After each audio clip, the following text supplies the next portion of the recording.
Welcome, and thank you for settling in with us tonight. Find a comfortable position, allow your body to sink gently into wherever you are resting, and let your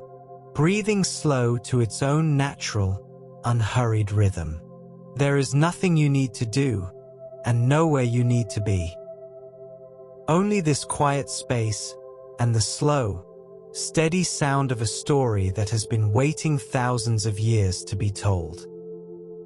Tonight, we travel together through the ancient world's most treasured and luminous spaces, its great libraries and its earliest literature. Those calm, columned halls where human thought was gathered like grain, preserved like amber, and passed gently forward through the long corridors of time. Allow yourself to settle, and to drift softly through these halls of history, carried along by the slow and wondrous weight of words written long before any of us were born. And now, we move quietly into the very beginning, the slow, ancient dawn when human beings first pressed meaning into lasting form. Before the grandest libraries of antiquity were ever constructed, there were only marks in clay, and yet those marks contained multitudes. Allow yourself to drift gently forward into the earliest light of the written world. Writing, in its oldest known form, first appeared in the ancient region of Mesopotamia, the land between the rivers Tigris and Euphrates. Around 5,000 years ago, emerging not as poetry or philosophy but as something far more practical. The careful recording of grain, livestock, and trade. The earliest clay tablets, discovered by archaeologists, are administrative documents, lists of goods received and distributed by the great temple storehouses of the Sumerian city of Uruk, pressed into soft clay with a sharpened reed. These humble, hand-sized tablets represent the very first evidence of human beings choosing to trust their memories to a material object, to set down what they knew outside of their own minds, and to allow it to outlast a single lifetime. It is a quiet and extraordinary thing to hold in the mind the image of those first careful marks, pressed into wet earth by a human hand that moved no differently from yours. The word library derives from the Latin word librarium, which itself comes from liber, meaning the inner bark of a tree, a surface upon which early Romans scratched their earliest written notes before the widespread adoption of papyrus and parchment. This etymological origin reminds us, gently, that the idea of a library is older even than the buildings we associate with it. It is simply a place where writing is kept, and in the earliest times, writing could be kept on bark, on bone, on stone, on clay, or on the thin and papery interior skin of a reed. The concept of gathering written knowledge into a single, protected space is one of humanity's most quietly persistent ideas, reappearing across every civilization and every corner of the ancient world with a regularity that suggests it arises from something deep and fundamental in human nature. To gather what is known, and to keep it safe, this is an impulse as old as the written word itself. Among the very earliest structured collections of written documents was the temple archive of the city of Nippur, in ancient Sumer, which dates to approximately 2500 BCE and contained thousands of clay tablets covering hymns, legal records, mathematical exercises, and literary compositions. The archive at Nippur functioned both as a religious repository and as a center of scribal education, where young students laboriously copied and recopied older texts, absorbing the knowledge of previous generations through the slow, meditative act of transcription. Archaeologists excavating Nippur in the late 19th and early 20th centuries unearthed more than 30,000 tablet fragments, a number so vast that even now, scholars have not finished reading and translating everything those ancient scribes chose to preserve. The quiet persistence of those tablets through 4 to 5 centuries of burial is itself a kind of miracle, a slow and patient survival. In ancient Egypt, the earliest known collections of written material were kept within the houses of life, known in ancient Egyptian as per-ankh, which were attached to temples and served simultaneously as scriptoria, libraries, archives, medical centers, and centers of magical and religious learning. The House of Life at the city of Abydos, dedicated to the god Osiris, is among the most well-documented of these ancient institutions, and records suggest it contained papyrus scrolls covering medicine, ritual, astronomy, literature, and the administration of the divine estate. These were not public institutions. They were carefully guarded repositories accessible only to priests, scribes, and healers, yet they preserved a body of knowledge so comprehensive that later Greek scholars, including Plato himself, traveled to Egypt specifically to study within their walls. The image of Plato, seated in the warm afternoon shade of an Egyptian temple courtyard, reading from a papyrus scroll, is one of the most peaceful and quietly extraordinary intersections of the ancient world. The ancient city of Ebla, located in what is now modern Syria, contained one of the most remarkably preserved archives of the ancient Near East. A palace library of approximately 17,000 clay tablets dating to around 2400 BCE, discovered intact by Italian archaeologists in 1974. The tablets at Ebla were organized with extraordinary care. The scribes had arranged them on wooden shelves by subject matter, and when the shelves eventually collapsed under the weight of time and the destruction of the city, the tablets fell in an order that allowed modern archaeologists to reconstruct the original organization of the archive. The collection at Ebla contained administrative records, diplomatic correspondence, vocabularies, literary texts, and bilingual dictionaries in both Sumerian and the local Eblaite language, making it one of the earliest examples of organized, cross-linguistic scholarship in human history.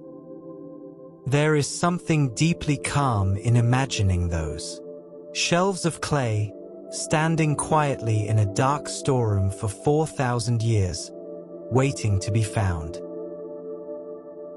Scribes in the ancient world occupied a position of extraordinary social prestige and intellectual importance. They were not merely copyists but were considered keepers of civilization itself, trained from childhood in the slow, demanding craft of writing through years of education in institutions called Adaba, or tablet houses, in ancient Sumer. The Adaba served as both school and library,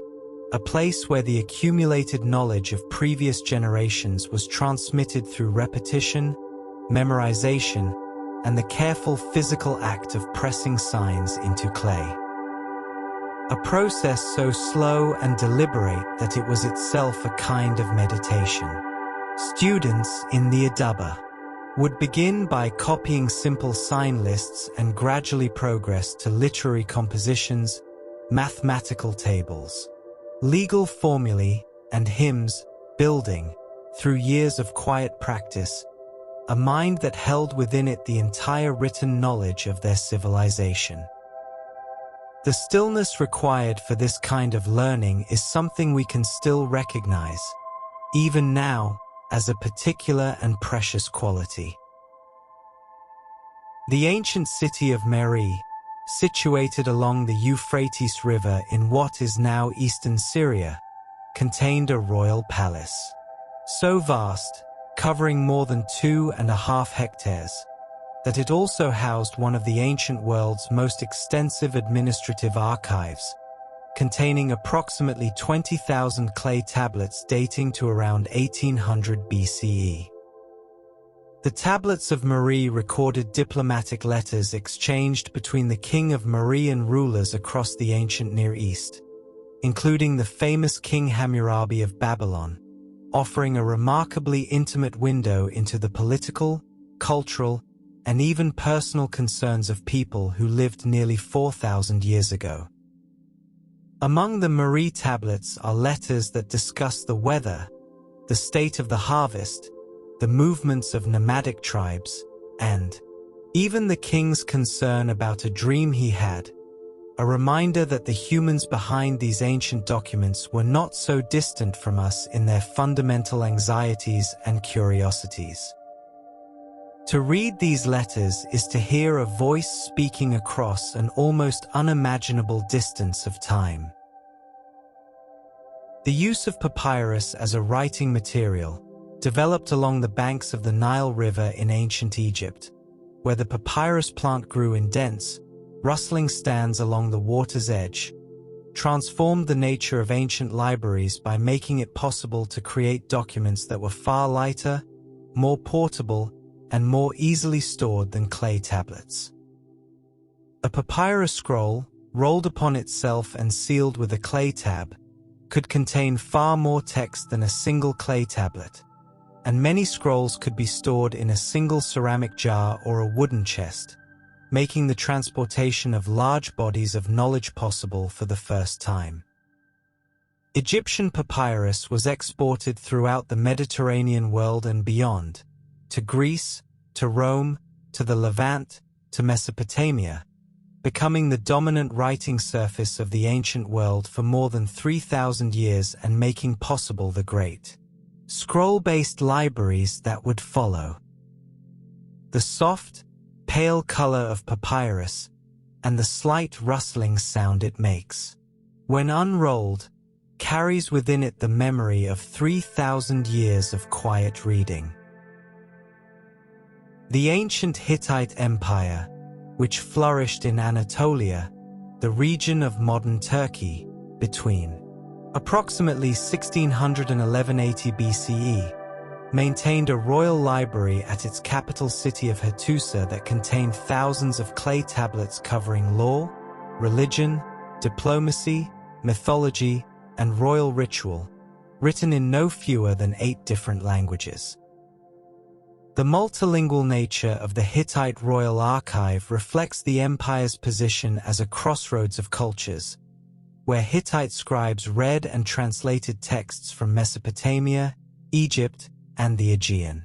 world, making the library at Hattusa one of the ancient world's most cosmopolitan intellectual centers. Among the texts preserved at Hattusa are the earliest known peace treaties in human history, international agreements. Pressed into clay and sealed with the authority of kings, documents so significant that the United Nations has displayed a reproduction of one of them on the wall of its Security Council chamber. There is a deep, quiet continuity in that fact, a thread of understanding stretching from ancient stone chambers to the modern world. The earliest known literary text in human history, the Epic of Gilgamesh, was composed in ancient Mesopotamia and existed in oral tradition for centuries before being written down in cuneiform script on clay tablets around 2100 BCE,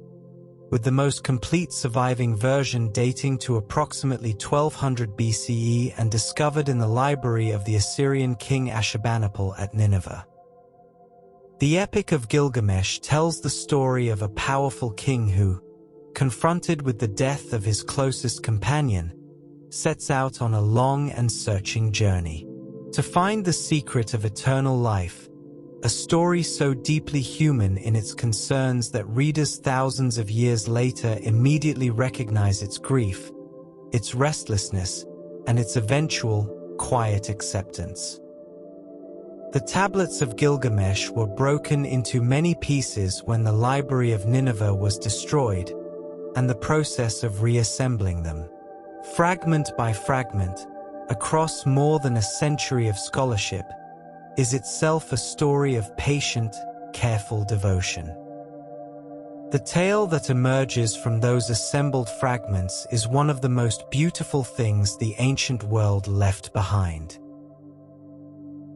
The Library of Alexandria, the greatest repository of knowledge.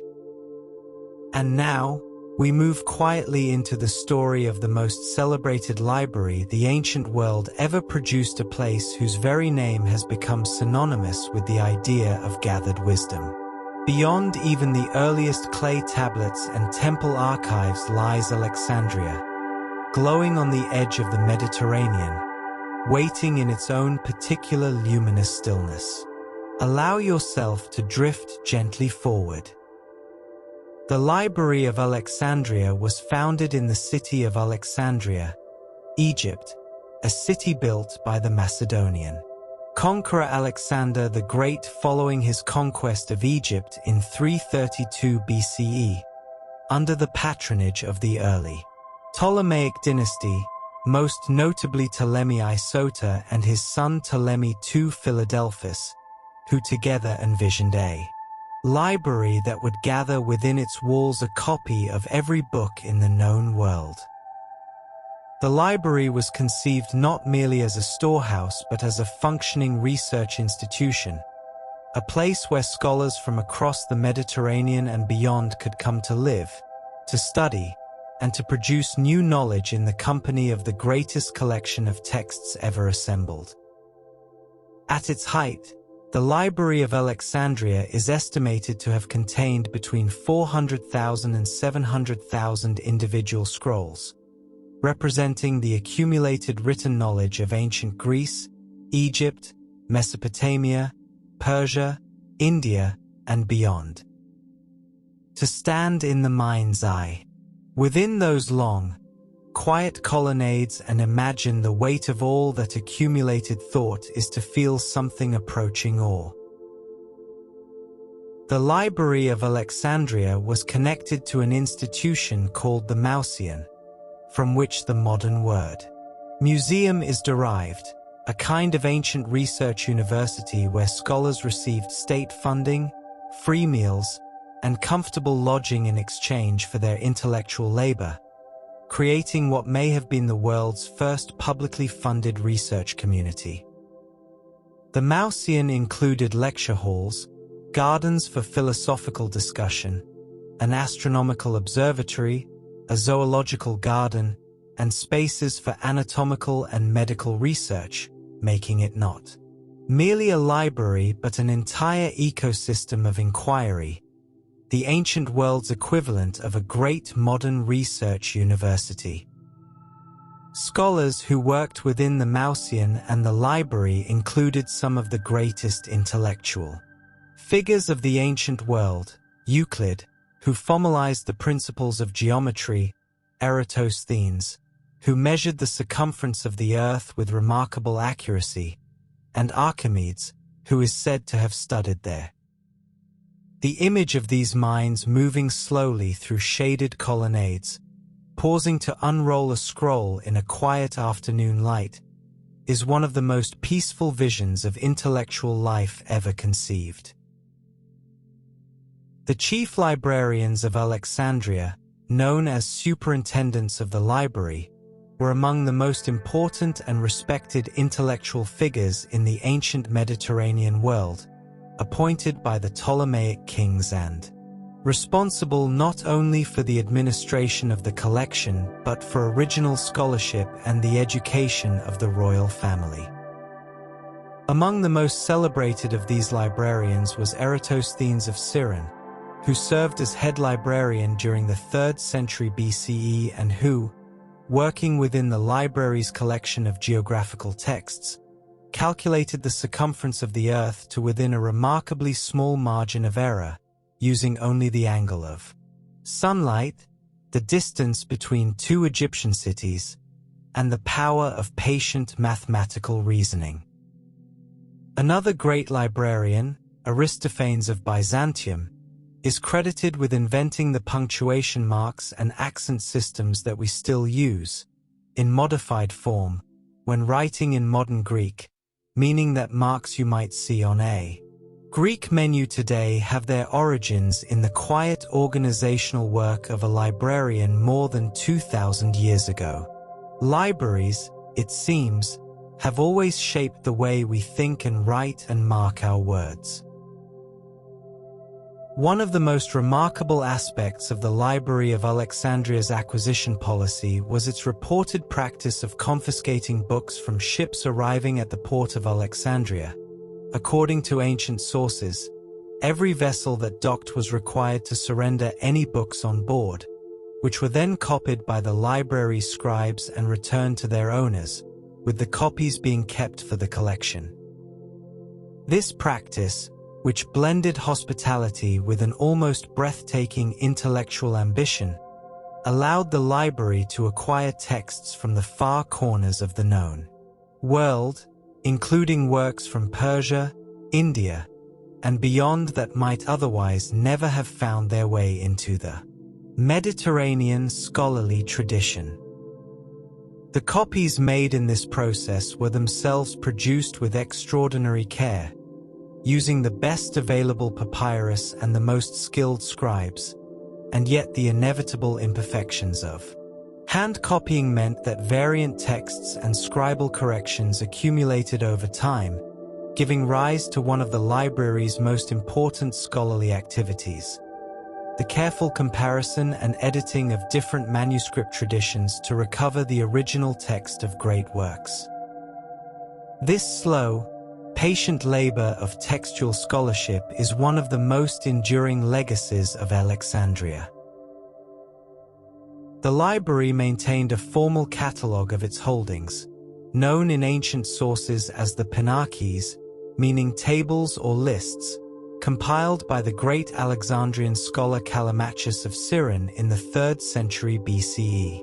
which ran to an estimated 120 separate papyrus scrolls and organized all known Greek literature by author, genre, and content in a systematic way that scholars consider the ancient world's first comprehensive bibliography. The Pinarches of Callimachus did not merely list titles, it provided biographical information about authors, notes on the authenticity of disputed works, and brief summaries of content, making it a scholarly resource of extraordinary depth and utility.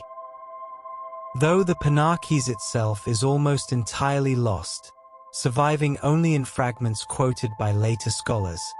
its influence on the organization of knowledge has been continuous and profound, as it established the principle that a library is not merely a storehouse but a structured, searchable, intellectually organized repository. The quiet discipline of Callimachus, the patience of a mind sorting and naming and placing, is the discipline of every librarian who has ever worked since. The Library of Alexandria did not exist in isolation but was one of several great libraries that flourished in the Hellenistic world following the conquests of Alexander, most notably the Library of Pergamon in western Anatolia, which was founded by King Eumenes II in the 2nd century BCE and grew to rival Alexandria in both size and scholarly prestige, reportedly containing more than 200,000 scrolls at its height. The rivalry between Alexandria and Pergamon is said to have been so intense that the Ptolemaic rulers of Egypt banned the export of papyrus to Pergamon in an attempt to cripple their competitor, a decision that may have inadvertently spurred the development of parchment, the writing surface made from treated animal skin that would eventually supersede papyrus throughout much of the Mediterranean and European world. Parchment, softer, more durable, and available in regions far from the Nile Delta, carried the written word through centuries when papyrus would have crumbled,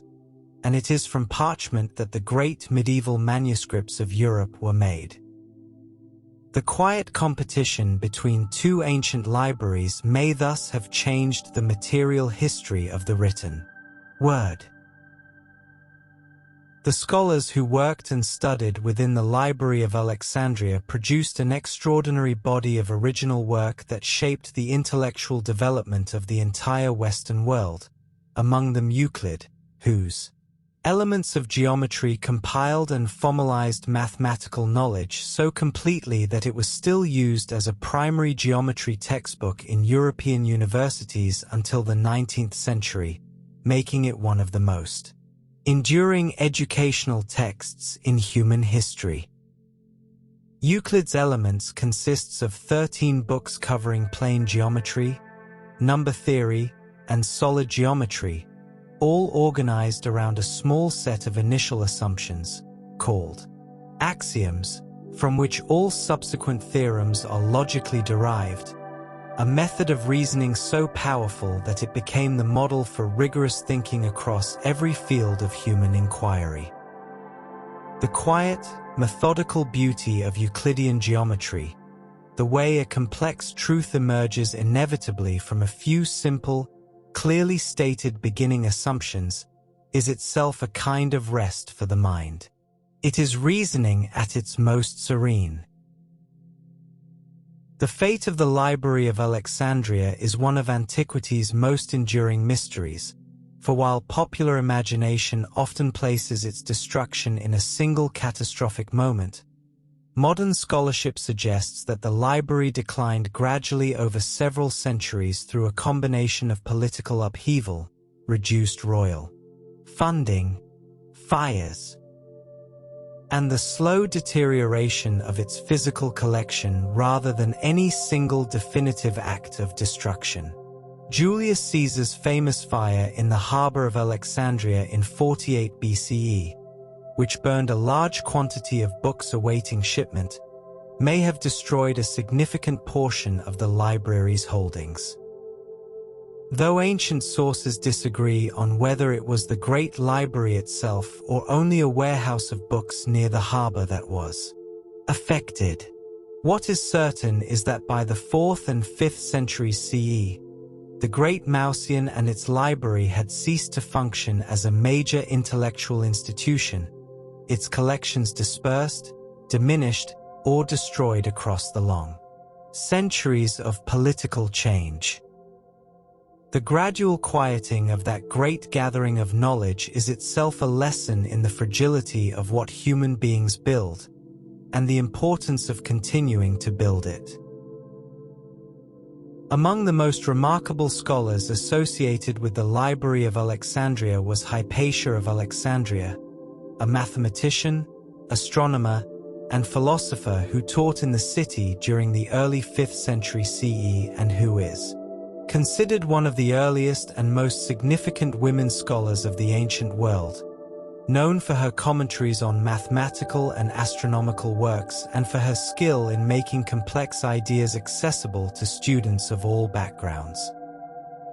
Hypatia came from a scholarly family. Her father, Theon of Alexandria, was himself a mathematician and the last known member of the Mausian, and she taught philosophy and science to students who traveled from across the Mediterranean to sit with her, drawn by her reputation for clarity, patience, and intellectual generosity. Though she did not found any institution herself, Hypatia represents a tradition of scholarship that the Library of Alexandria had nurtured for centuries. The idea that knowledge is a living conversation, passed from mind to mind through the gentle medium of careful teaching. Her life and work remind us that libraries are not only collections of scrolls but communities of human beings gathered around the shared desire to understand. The modern Bibliotheca Alexandrina, a vast, contemporary library opened in the Egyptian city of Alexandria in 2002, was built as a symbolic successor to the ancient Library of Alexandria, designed to reclaim the city's historical identity as a center of knowledge, culture, and international scholarship, and it now holds approximately 8 million books in a building whose circular design suggests the rising sun emerging from the waters of the Mediterranean. The roof of the Bibliotheca Alexandrina is a great tilted disc faced with grey granite, engraved with letters from every known alphabet in the world, and inside, cascading reading galleries descend beneath it. Like the terraces of an ancient theatre, bathed in diffused natural light that filters through the angled skylights above. The opening of this great library was attended by scholars, heads of state, and readers from more than 80 countries. A gathering that felt, in its quiet way, like the world pausing to remember the value of what it had lost and the importance of what it was trying to rebuild. Libraries are an act of faith in the future, a belief that what is written down today will matter to someone not yet born.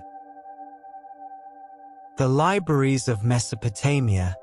clay tablets and cuneiform, wisdom. And now, we move quietly deeper into the ancient world, into the warm, dusty land between two great rivers, where scribes pressed their world into clay and kings gathered all human knowledge into dark and orderly storerooms. Beyond even Alexandria's glowing colonnades lies the elder world of Mesopotamia, waiting in its particular, earthy stillness. Allow yourself to drift gently forward. The greatest library of ancient Mesopotamia, and one of the most important archives of the ancient world, was the Royal Library of Ashurbanipal. Assembled by the Assyrian king Ashurbanipal at his capital city of Nineveh between approximately 668 and 627 BCE. A collection that is estimated to have contained more than 30,000 individual clay tablets covering every branch of Mesopotamian knowledge, including astronomy, medicine, mathematics, magic, ritual, history, and literature. Ashurbanipal was unusual among ancient Mesopotamian kings in that he was himself literate. Able to read and write in both Akkadian and Sumerian, and he took a personal and passionate interest in the contents of his library, issuing royal decrees to temples, palaces, and private collectors across his empire demanding that they send him copies of their most important texts. The tablets of Nineveh were discovered by British archaeologists in the 1840s and 1850s, buried beneath the ruins of Ashurbanipal's palace, and the sheer scale of the discovery, tens of thousands of tablets, many still organized in their original thematic groups, transformed the modern understanding of the ancient Near East. Among those tablets was the complete cuneiform text of the Epic of Gilgamesh, silent in the dust for more than 2,000 years. The clay tablet library at Nineveh was organized with a sophistication that rivals any modern library system. Tablets were sorted by subject, and each group was stored in a specific room or section of the archive, with clay labels identifying the contents of each collection.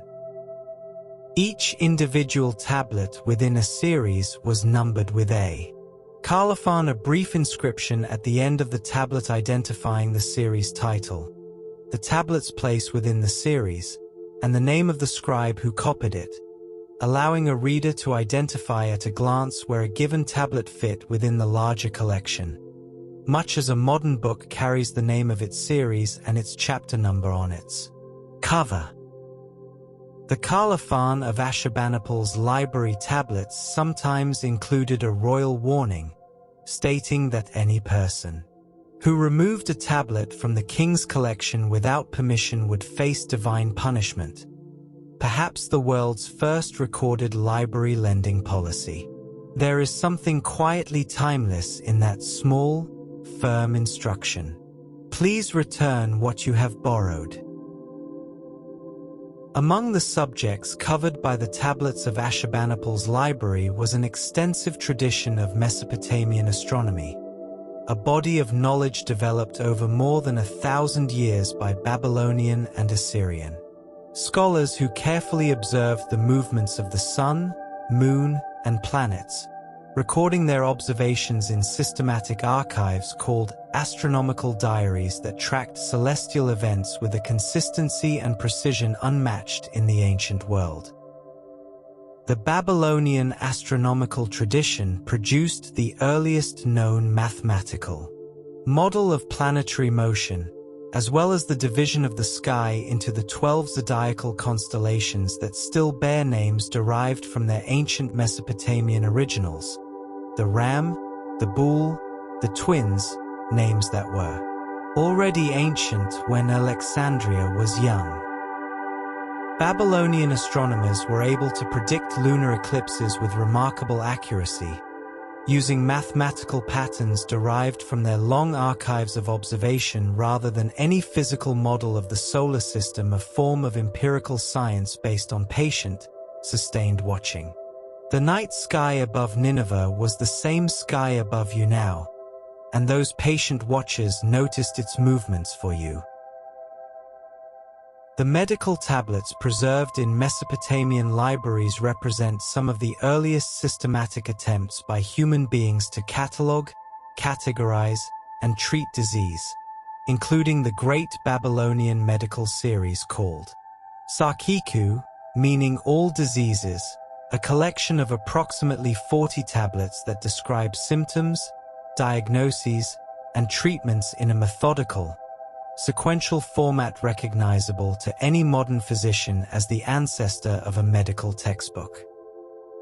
The treatments described in the Sarkiku blend what we would now call rational medicine herbal preparations, physical examination, dietary recommendations, with ritual and magical procedures, reflecting a view of illness as simultaneously physical, psychological, and spiritual that persisted in many medical traditions far beyond the ancient world. Among the plants mentioned in Mesopotamian medical texts are species including licorice root, thyme, and figs that were also used in later Greek, Roman, and Islamic medicine,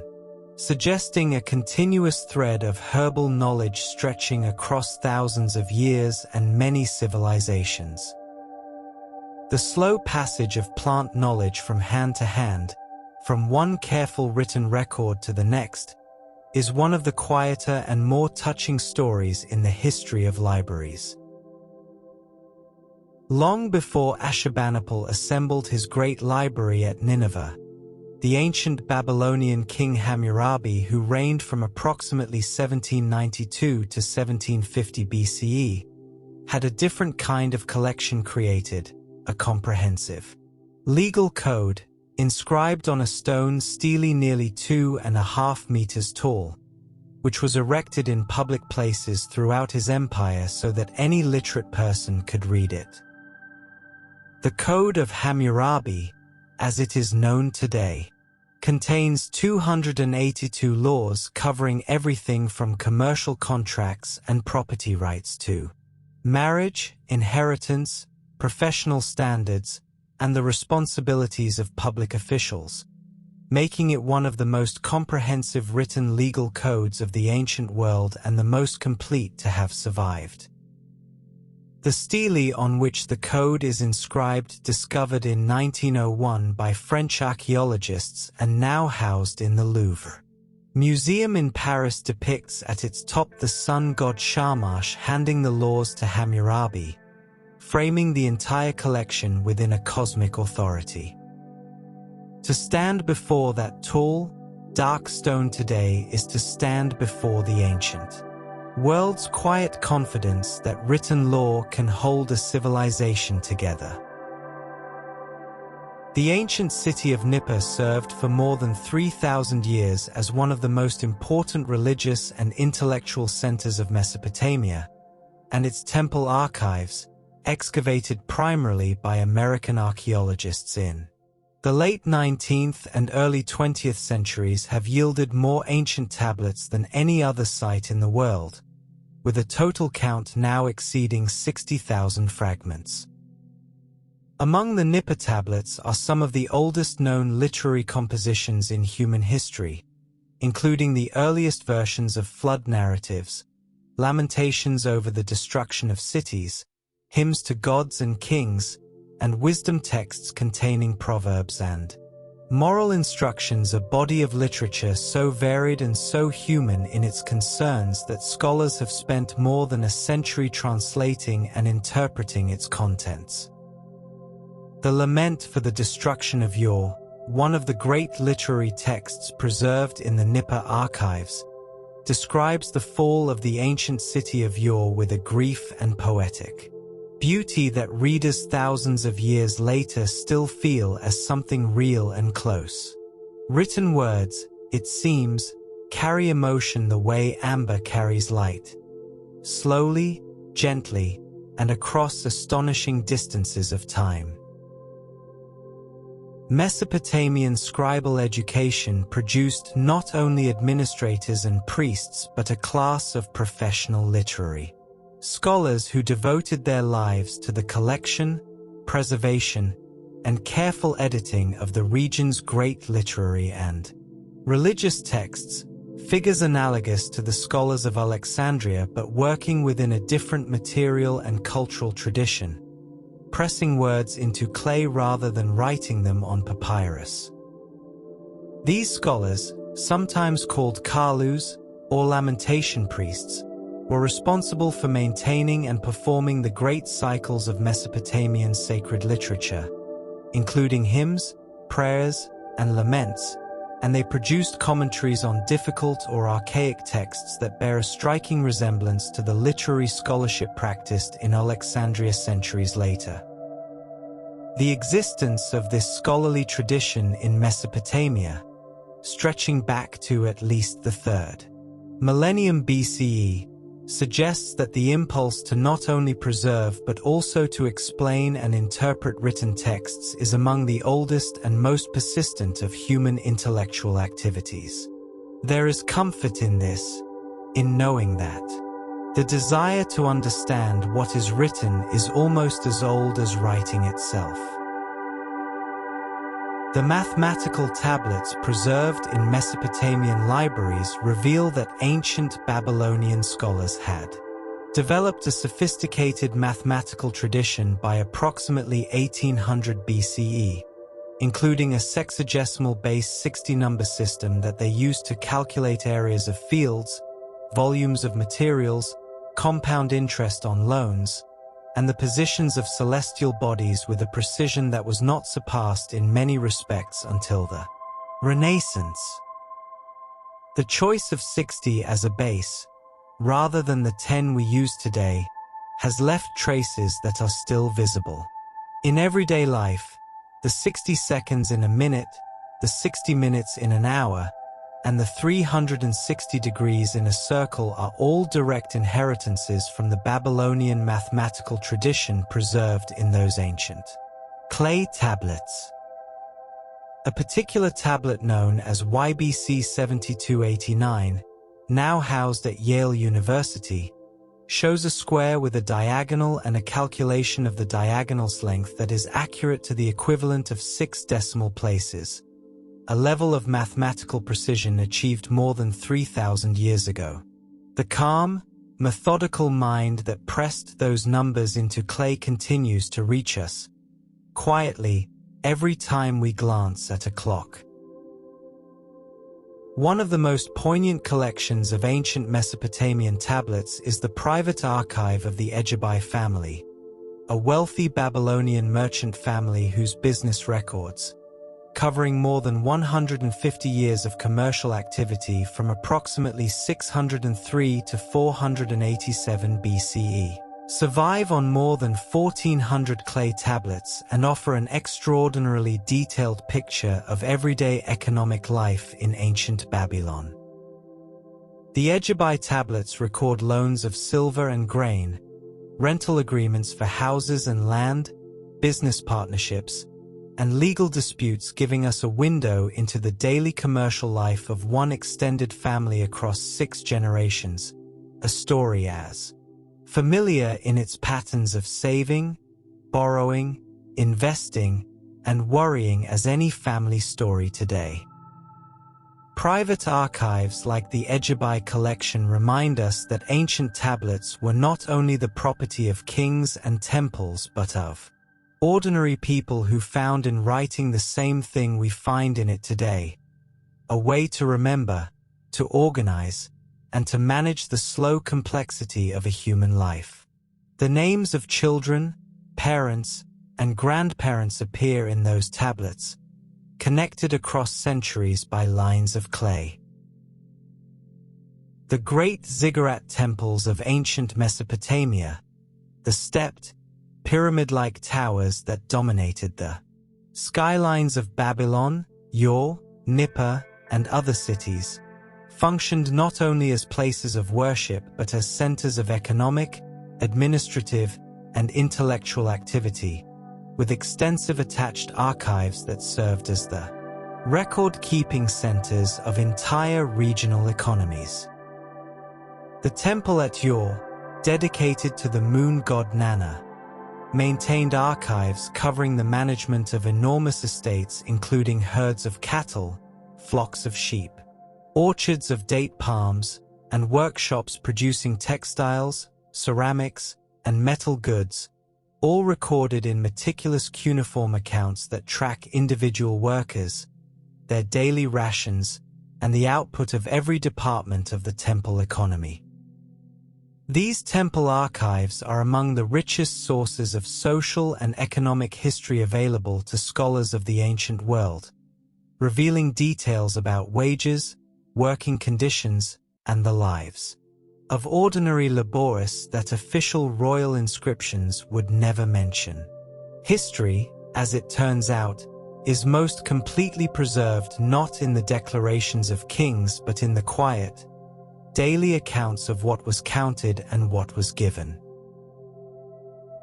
The libraries of ancient China, silk, bamboo, and imperial collections. And now, we move quietly eastward, across the great silences of ancient deserts and mountain ranges,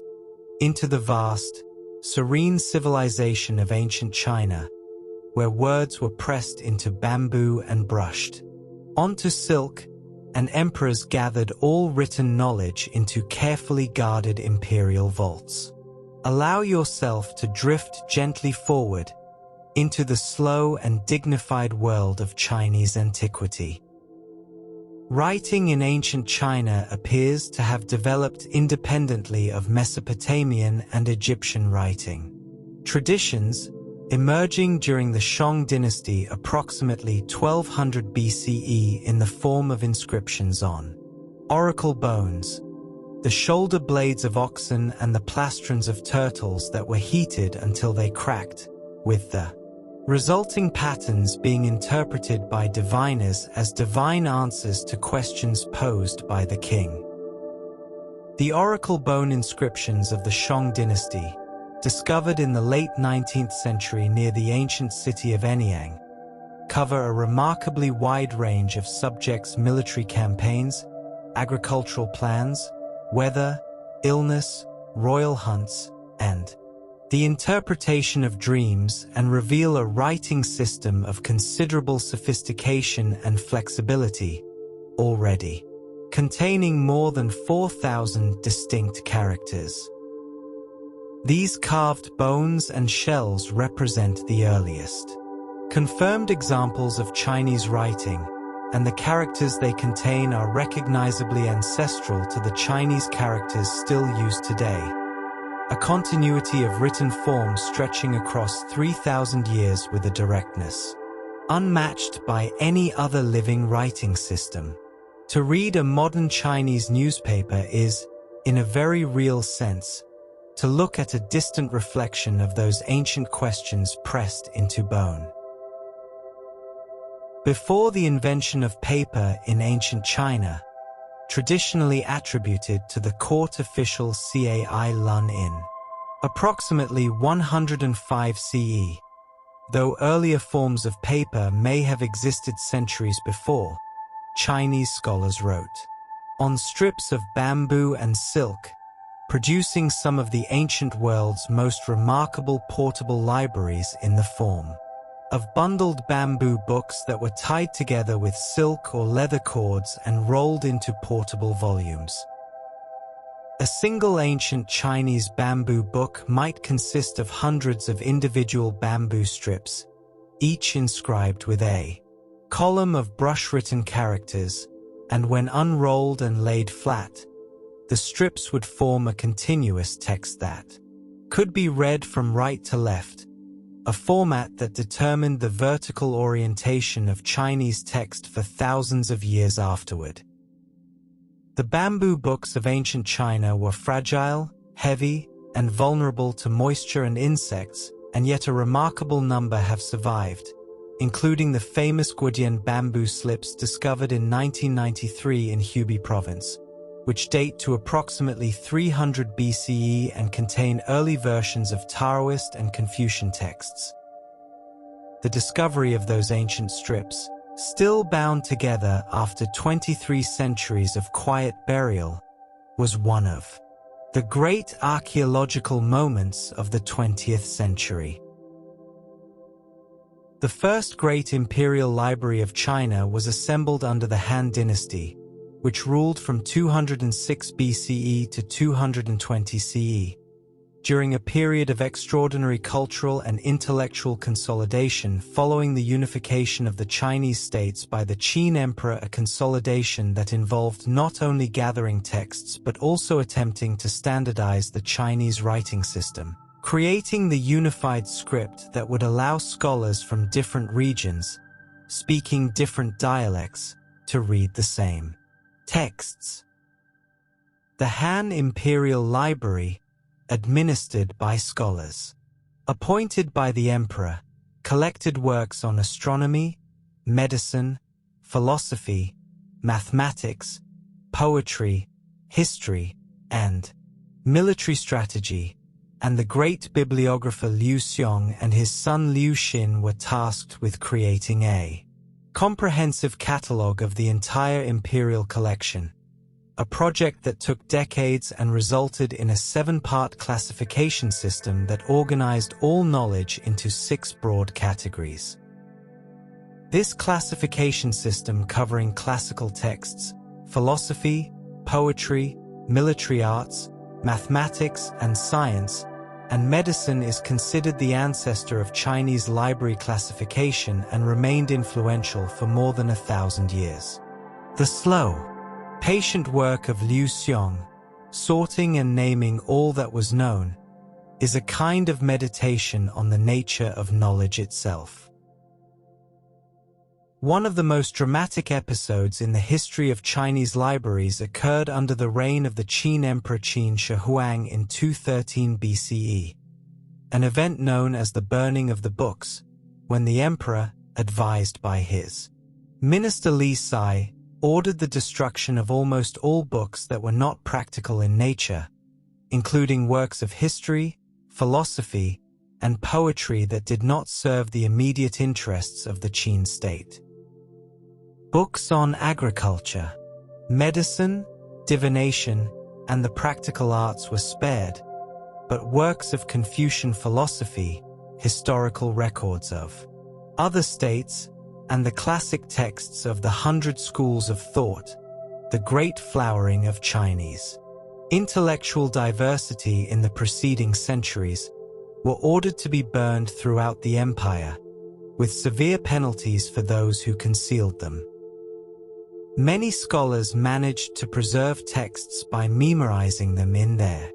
entirety and by burying manuscripts in walls and beneath the earth, acts of quiet intellectual courage that allowed a significant portion of the ancient Chinese textual tradition to survive the flames.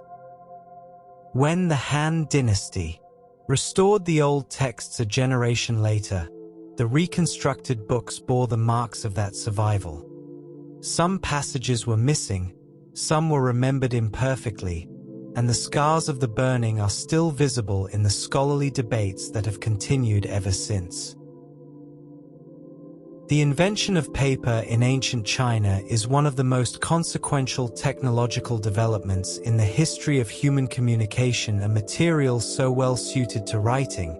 so relatively easy and inexpensive to produce, and so light and flexible that it eventually replaced every other writing surface used in the ancient world, spreading westward along the Silk Road to Central Asia,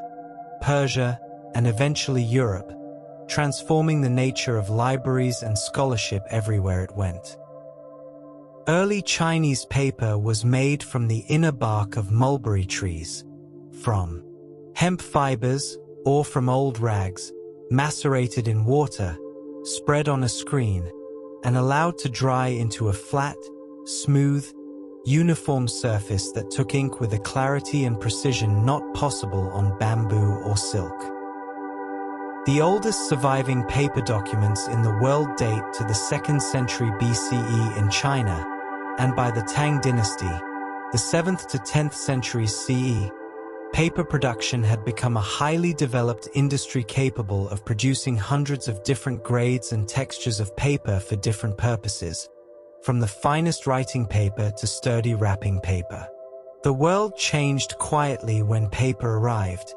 as many of the greatest changes do. The Tang dynasty, considered by many scholars the golden age of Chinese culture and literature, saw the establishment of an extraordinarily rich imperial library tradition, with the Jishan Academy founded in 725 CE by Emperor Xuanzong to serve as both the central imperial library and a center for the compilation and editing of major scholarly works, housing a collection estimated at more than 50,000 volumes. The Jishan Academy employed a large staff of scholars who were tasked not only with maintaining the collection but with producing new works, compilations of historical records, encyclopedias, official histories, and anthologies of poetry, and it was within this institution that the great Tang poetry tradition was nurtured, producing figures such as Li Bai and Du Fu, whose poems are still read and memorized by hundreds of millions of people today. The Tang Imperial Library also served as a model for the libraries established by the great Tang tributary states Japan, Korea, and Vietnam, spreading Chinese literary and intellectual traditions throughout East Asia and creating a shared literary culture that transcended political boundaries. The influence of a single library, passed quietly outward like ripples in still water, can reach farther than any military conquest. The Chinese encyclopedia tradition, the compilation of comprehensive works covering all branches of human knowledge within a single organized collection, reached its greatest expression during the Song dynasty, which oversaw the production of the Taiping Yulon, or Imperial Reader of the Taiping era, completed in 984 CE, a massive encyclopedia of 1,000 volumes covering everything from cosmology and geography to court ritual, natural history, literature, and technology. The Taiping Yulon was compiled by a team of scholars working over a period of years from more than 1,600 source texts, making it a kind of printed library in book form, a single comprehensive work that organized all the knowledge of the age into a navigable, searchable structure.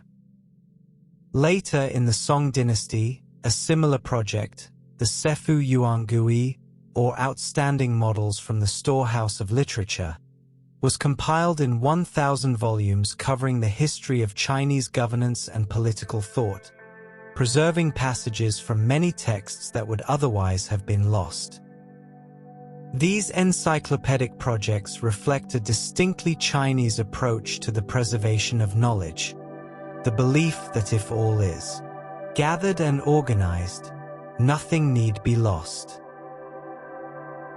Woodblock printing, developed in China during the Tang dynasty and refined during the Song dynasty, transformed the library world of ancient China by making it possible for the first time in human history to reproduce multiple identical copies of a text without the labor of individual hand copying,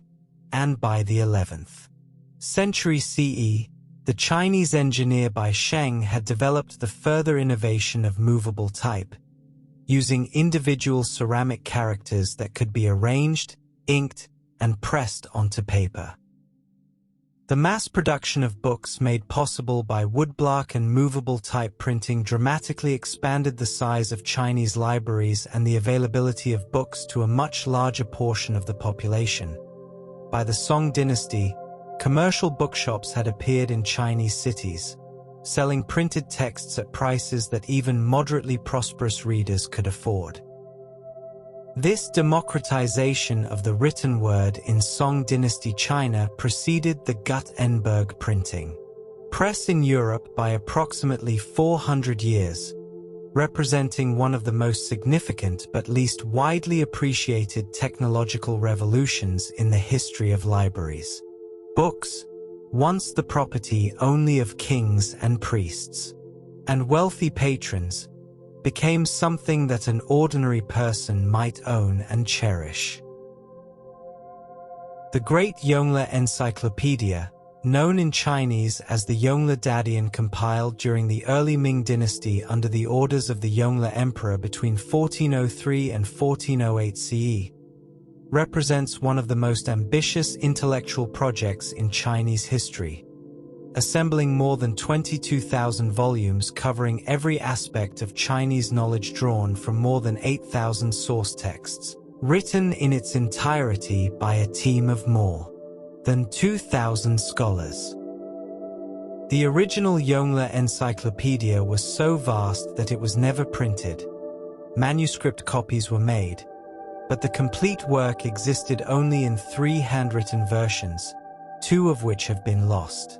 to fire and war, leaving only scattered fragments of the remaining copy, now preserved in libraries around the world.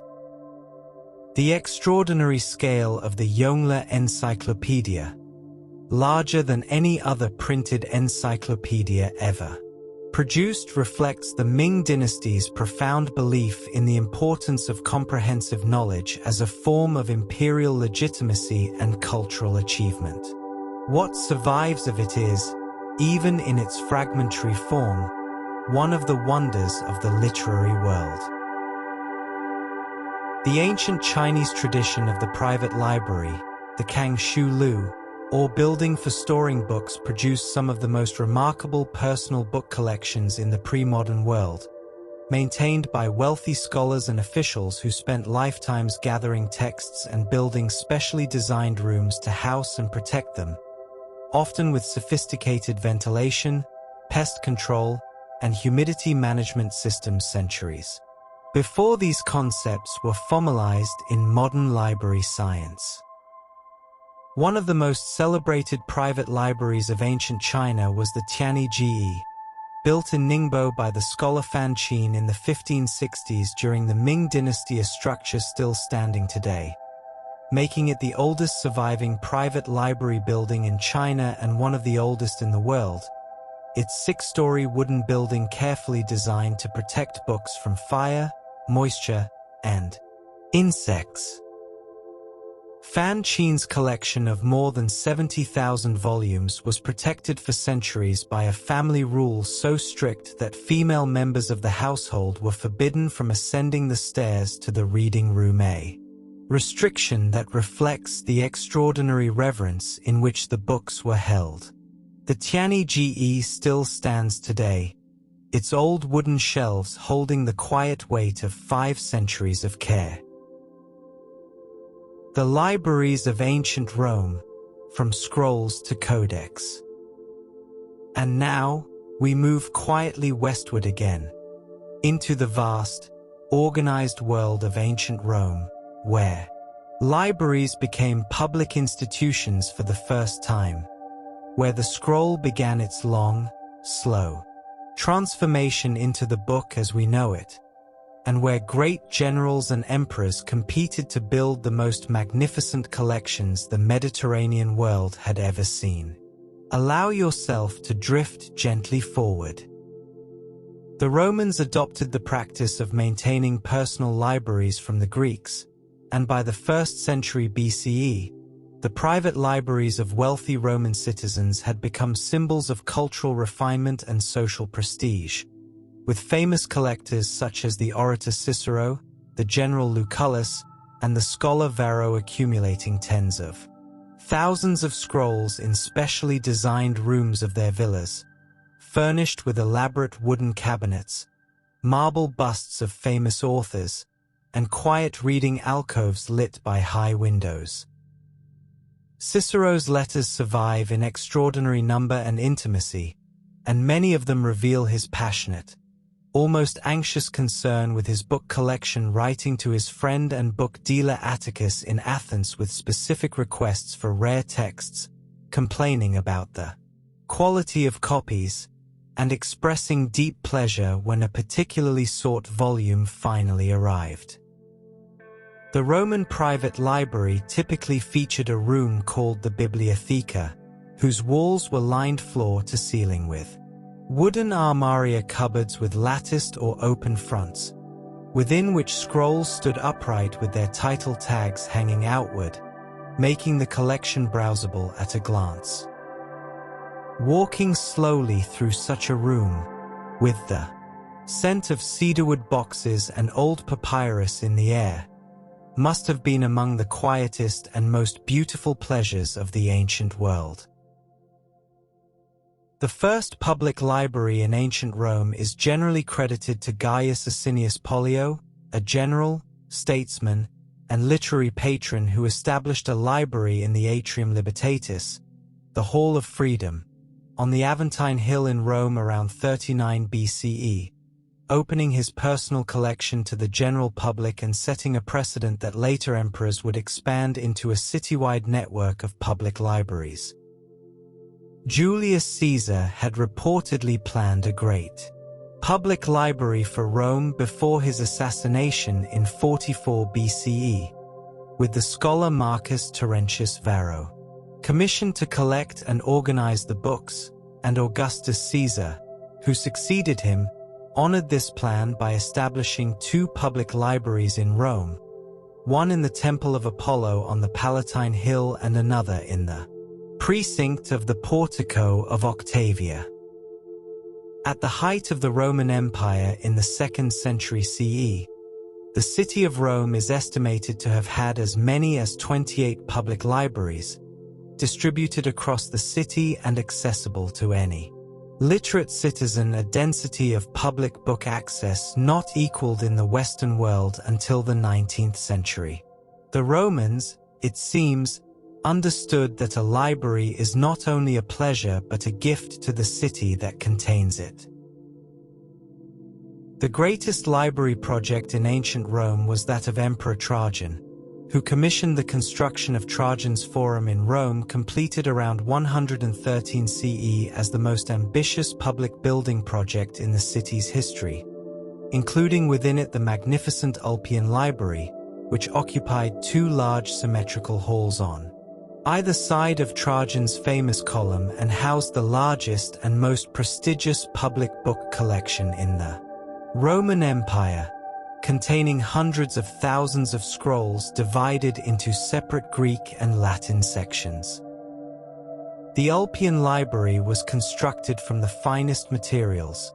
Numidian yellow marble, white lunar marble, and lunar granite, with 2 stories of windows and galleries, and the walls lined from floor to ceiling with the wooden scroll cupboards that were the standard furniture of Roman libraries, all within rooms of carefully calculated proportions designed to create the most harmonious and comfortable reading environment possible. The Column of Trajan, which stood between the 2 library halls and which Trajan's library books looked out upon from their high windows, tells in spiraling stone relief the story of Trajan's military campaigns, an extraordinary combination of the records of war and the cultivation of peace, standing side by side in the heart of the Imperial. City. Libraries and great stories have always understood that they belong together.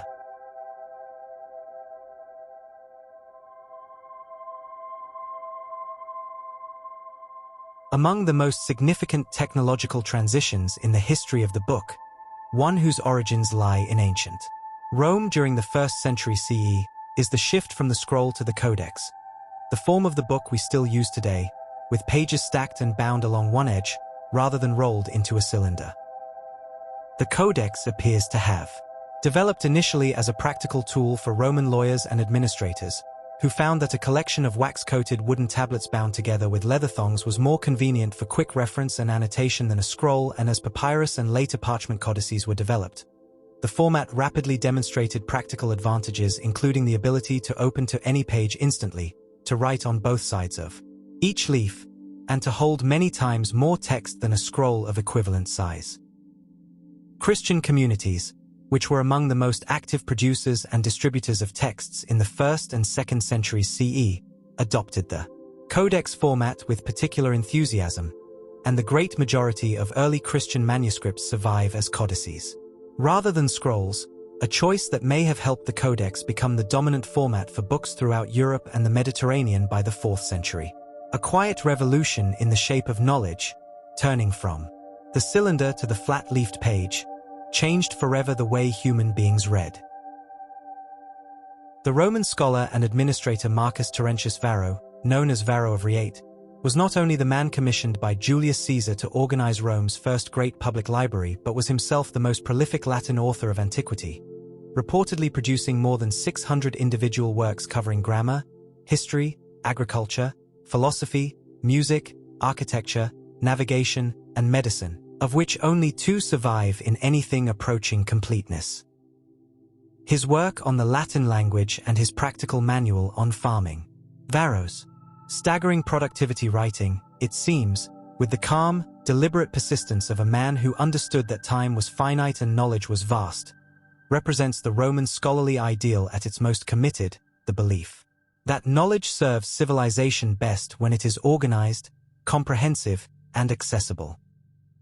His work on organizing the projected public library for Caesar included the revolutionary idea of including portrait busts of great authors within the library space, a design feature that was adopted by subsequent Roman library builders and that created the tradition of the portrait-lined library room that persisted through European intellectual life. Until the 20th century, the quiet faces of authors, watching from their marble pedestals as readers moved between the shelves, are among the most peaceful images of the ancient library.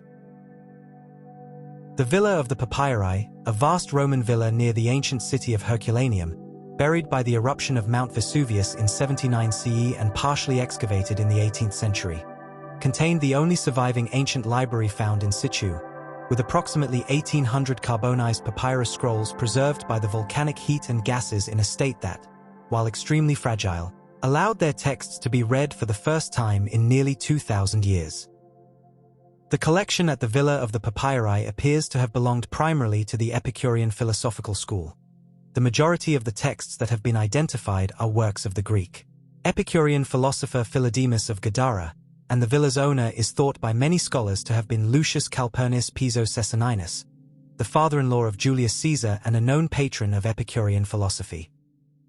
The process of unrolling and reading the Herculaneum scrolls, known as the Herculaneum Papyri, has been one of the most technically demanding challenges in the history of scholarship, with modern researchers using infrared imaging, multispectral photography, and more recently artificial intelligence to read texts that cannot be physically unrolled without destruction. Those scrolls, still partially unread after 2,000 years, hold within them thoughts that no living person has encountered since the day Vesuvius fell silent. The Roman tradition of library architecture established conventions that would influence library design for the next 2,000 years, including the characteristic feature of the exedra, a semicircular or rectangular recess, with seating built into the wall, which provided readers with a quiet, defined space for reading and reflection within the larger library room,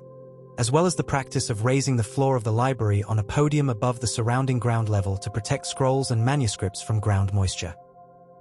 Roman libraries were carefully oriented within their buildings to receive the best morning light through their windows, an east-facing orientation recommended by the Roman architect Vitruvius in his architectural treatise De Architectura, in which he observed that the light of morning is the most suitable for reading and that afternoon light from the west tends to become uncomfortably bright and warm. The Roman attention to the physical environment of reading, the light, the seating, the temperature, the orientation of shelves reflects a sophisticated understanding that the conditions in which one reads profoundly affect the quality of understanding. A well-designed reading space is itself a kind of hospitality. The library at Ephesus, known as the Library of Celsus, was built in the ancient city of Ephesus on the western coast of Anatolia, in what is now Turkey, around 117 CE by the Roman consul Gaius Julius Aquila in honor of his father, the Roman senator Tiberius Julius Celsus Poleminus, and it stands today as one of the most beautiful surviving facades of any building from the ancient world. Its three-story carved marble front with its niched statues representing the virtues of wisdom, knowledge, fate, and excellence still gleaming against the clear Aegean sky. The Library of Celsus was designed to hold approximately 12,000 scrolls in recessed niches carved into its inner walls, with a double-walled construction that created an air gap between the outer walls and the inner scroll niches to protect the collection from moisture, a feature so thoughtfully practical that it anticipates modern building conservation techniques by nearly 2,000 years. The body of Celsus himself was buried beneath the library in a marble sarcophagus, in a chamber below the main reading room, making the building simultaneously a library, a memorial, and a tomb, all three functions gathered in one structure of exceptional beauty. To stand before the facade of the Library of Celsus today is to feel the ancient world looking back at you with quiet dignity. The Roman literary culture that libraries both reflected and nurtured produced in the 1st century BCE and the 1st century CE a body of Latin literature, including the poetry of Virgil, Horace, and Ovid, the philosophical writings of Lucretius and Cicero, and the history of Livy, that has influenced Western literature, philosophy, and political thought so continuously and so deeply that traces of it are visible in the structure of English sentences, the organization of modern universities, and the layout of legislative buildings around the world. Virgil's Aeneid, composed between approximately 29 and 19 BCE and left incomplete at the poet's death, is a 12-book epic that weaves together the mythology of Rome's founding with a meditation on destiny, duty, and the cost of greatness, a work so central to Roman cultural identity that schoolchildren memorized it, emperors quoted it, and scholars spent lifetimes commenting on its every line. The Rome that produced these works and gathered them in its libraries was not only an empire of armies and roads but an empire of written thought, convinced that words, carefully preserved and widely shared, were among the most lasting forms of power. That conviction, too, has been inherited by every great library that came after. When the Roman Empire declined in the West during the 4th and 5th centuries CE, the great public libraries of Rome fell into disrepair, their collections unreplenished, their buildings unmaintained, their readership shrinking as literacy rates declined and the social structures that had supported public intellectual life gradually dissolved. Pope Damasus I established a papal library in Rome in the late 4th century, and St. Augustine and other church fathers were deeply conscious of the importance of preserving and transmitting the classical textual tradition within Christian institutions, a consciousness that would eventually drive the creation of monastic scriptoria and cathedral libraries across Europe, which became the primary custodians of ancient knowledge during the centuries following Rome's fall. The transition of books from imperial libraries to monastic ones was not a rupture but a slow, patient transfer. Monks copied classical texts alongside scripture and theological works, preserving Virgil and Cicero in the same careful hands that preserved the Gospels. The flame was carried, quietly, from room to room, through the long night of centuries. The libraries of ancient Greece, philosophy, drama, and the written word. And now, we move quietly into the world that gave Western thought most of its foundational vocabulary. Ancient Greece, where philosophers walked in colonnaded gardens discussing the nature of reality, where dramatists filled stone theaters with stories of gods and mortals, and where the slow tradition of gathering written knowledge into ordered collections first took the shape we recognize today. Allow yourself to drift gently forward. The Greeks were not, in the strictest sense, the inventors of writing. They adapted their alphabet from the Phoenician writing system around the 9th or 8th century BCE, but they were, in the judgment of many historians, the first civilization to develop a culture of widespread literacy in which reading and writing were not the exclusive preserve of a specialist scribal class but were skills shared by a broad enough section of the population to support a lively, diverse literary and intellectual tradition. The Greek alphabet, with its radical innovation of using dedicated symbols for vowel sounds as well as consonants, making it far easier to learn than any syllabic or logographic system, was well suited to this democratization, and within a few generations of its adoption it had been used to record not only administrative and commercial matters but poetry, philosophy, mathematics, history, drama, and medicine in a volume and variety unmatched in the ancient world. By the 5th century BCE, Athens alone is estimated to have had a literacy rate of perhaps 20 to 30% among adult males, modest by modern standards but extraordinary in the ancient world, and books circulated through a market of booksellers whose stalls sold hand-copied papyrus texts at prices a modestly prosperous craftsman could afford. Ideas, once they could be written down,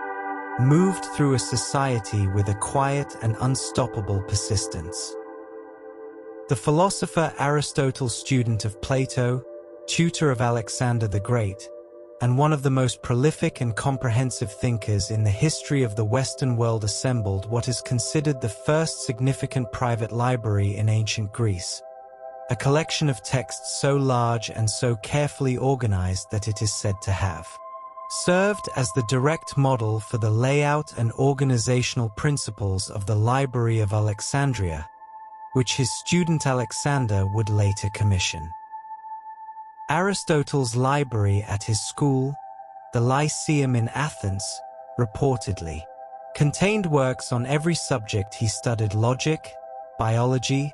physics, astronomy, rhetoric, poetics, politics, ethics, and metaphysics, and it served not only as a resource for his own research but as a teaching collection for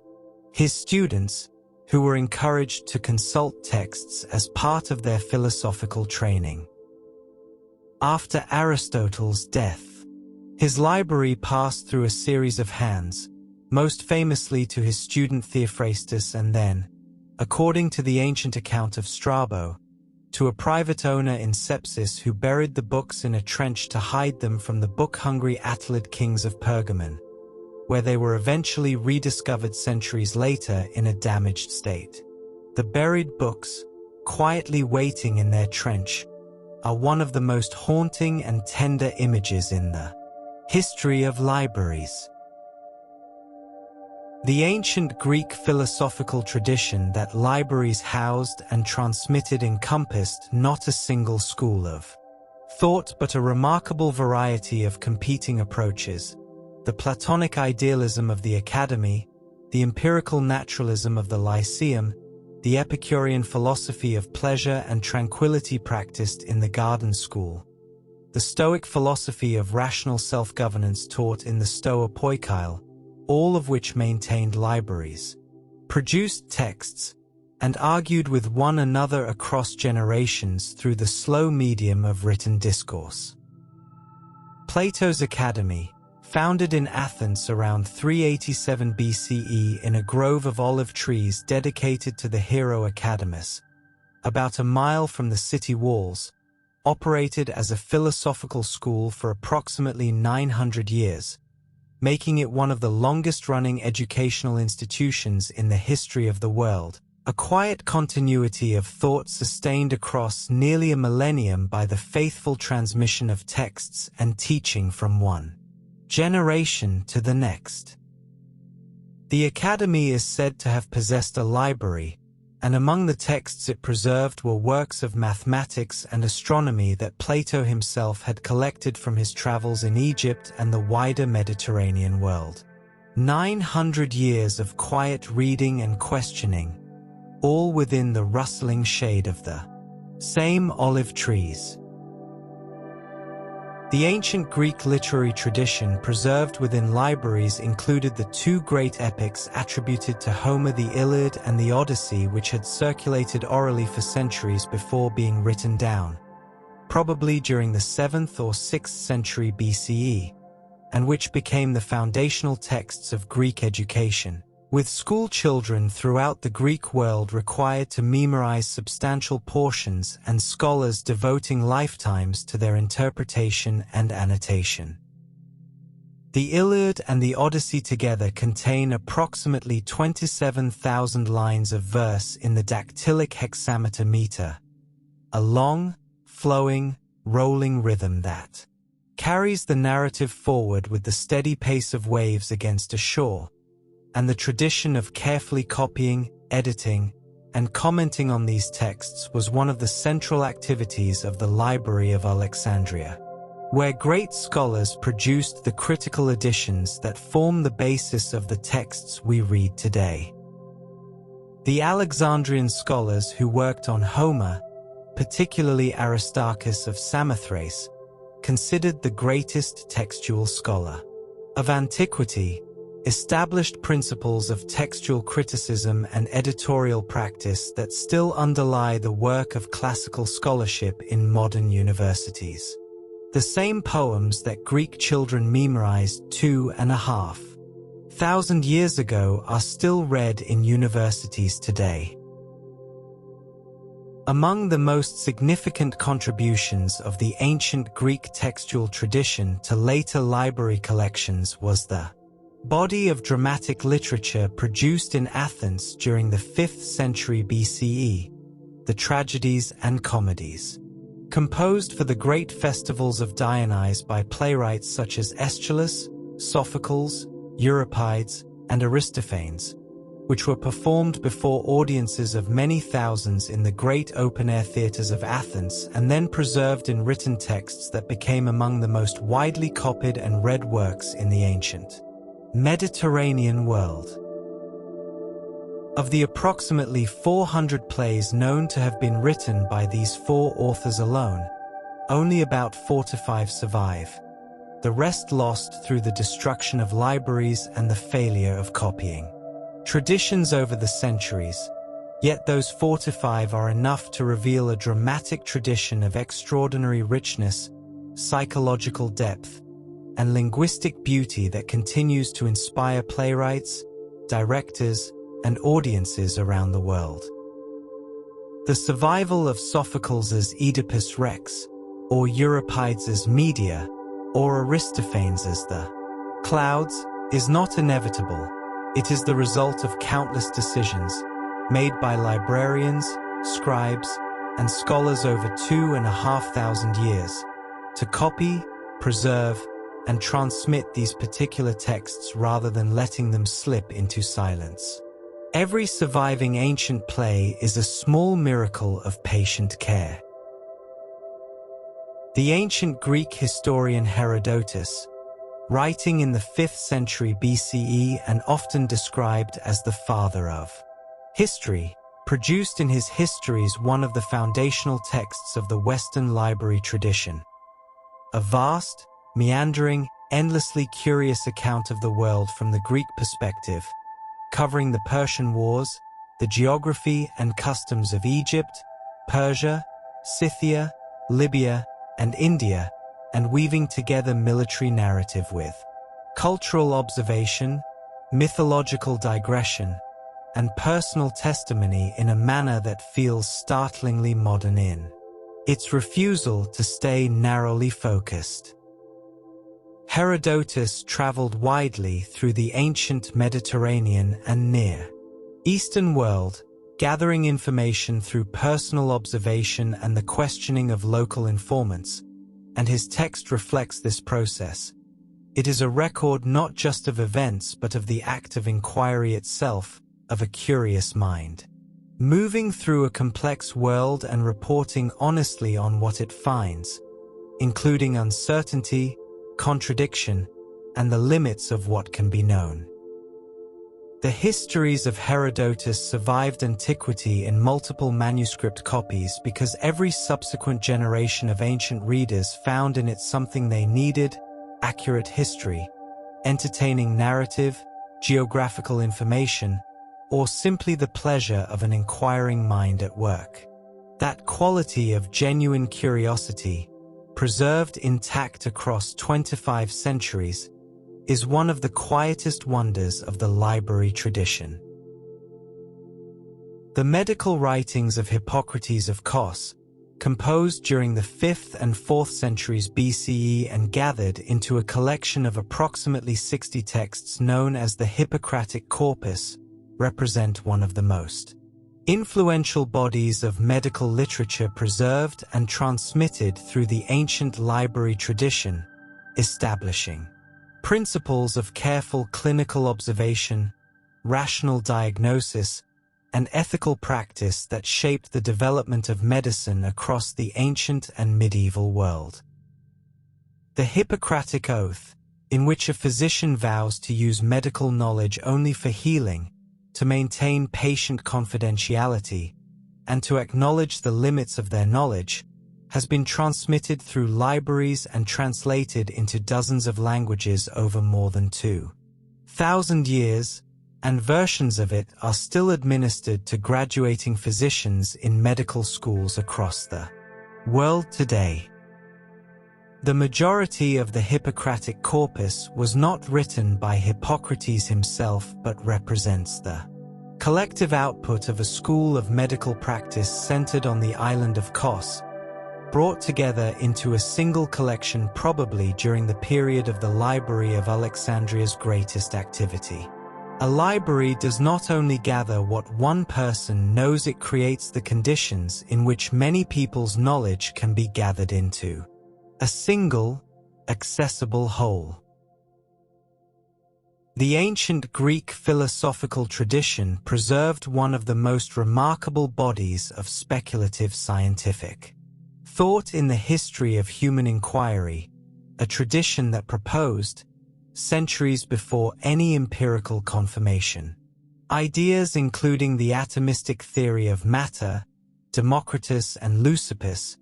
5th century BCE, the heliocentric model of the solar system, Aristarchus of Samos, 3rd century BCE, the spherical shape of the Earth, established by Pythagoras and others in the 6th century BCE, and the idea of biological evolution, suggested in various forms by Anaximander in the 6th century BCE. These ideas, preserved in library texts, copied and recopied across centuries, debated and refined and sometimes suppressed and rediscovered, represent a mode of inquiry that trusted reason and observation to reveal the nature of the world without requiring divine explanation, laying the intellectual groundwork for the scientific revolution that would eventually transform the modern world. Many of these ideas disappeared from the mainstream of intellectual life for many centuries, surviving only as passages quoted by later authors in texts that happened to be copied and preserved, and their rediscovery during the Renaissance was one of the most consequential effects of the European library tradition. Libraries are the reason that good ideas, even when ignored, are never quite lost.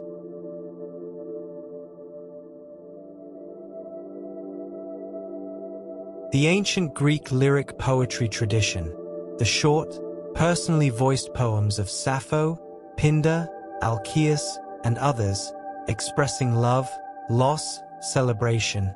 and the passing of time represents the most intimate and emotionally immediate body of literature preserved within ancient library collections. And its survival has been profoundly uneven, shaped by the accidents of which texts were copied and which were not. Of Sappho, the great lyric poet of the island of Lesbos, celebrated throughout antiquity as among the greatest poets who ever lived, sometimes called the 10th muse, only one poem survives in complete form, with the rest existing as fragments. Passages quoted by later grammarians to illustrate a point of meter or dialect, or strips of papyrus discovered in the rubbish heaps of ancient Egyptian towns. These fragments, some of only 2 or 3 words, have a peculiar beauty that comes precisely from their incompleteness, the way a small shard of ancient pottery can suggest the whole form of the vessel it came from. The most recent significant Sappho fragment was discovered in 2014 in an Egyptian papyrus collection, still yielding new lines after 2,500 years of silence. The ancient Greek tradition of the gymnasium, a public space for physical training, philosophical discussion, and increasingly, intellectual activity,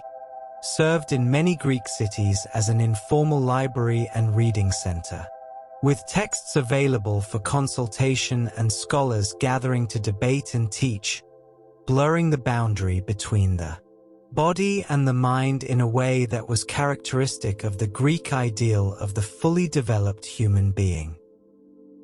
The gymnasium at Alexandria, separate from the Great Library, was described by ancient sources as a place of extraordinary cultural vitality, where scholars, athletes, poets, and philosophers mingled in a shared space that embodied the Greek belief that excellence of mind and excellence of body were not opposites but complementary expressions of the same underlying human capacity for discipline and refinement. The word gymnasium derives from the Greek gymnos, meaning naked, reflecting the ancient practice of exercising unclothed, and yet the gym produced, alongside physical culture, some of the most sophisticated intellectual discourse the ancient world ever generated, in conversations that were later written down and gathered into the library collections that shaped the world we inhabit. The space between physical stillness and intellectual depth is smaller than it sometimes appears. The libraries of the Islamic Golden Age, preserving and expanding knowledge. And now, we move quietly into one of the most luminous periods of library and literary history, the Islamic Golden Age, a time of extraordinary intellectual flowering that stretched from the 8th to the 14th centuries CE, during which scholars in Baghdad, Cairo, Cordoba, and beyond gathered, translated, preserved, and expanded upon the knowledge of the ancient world.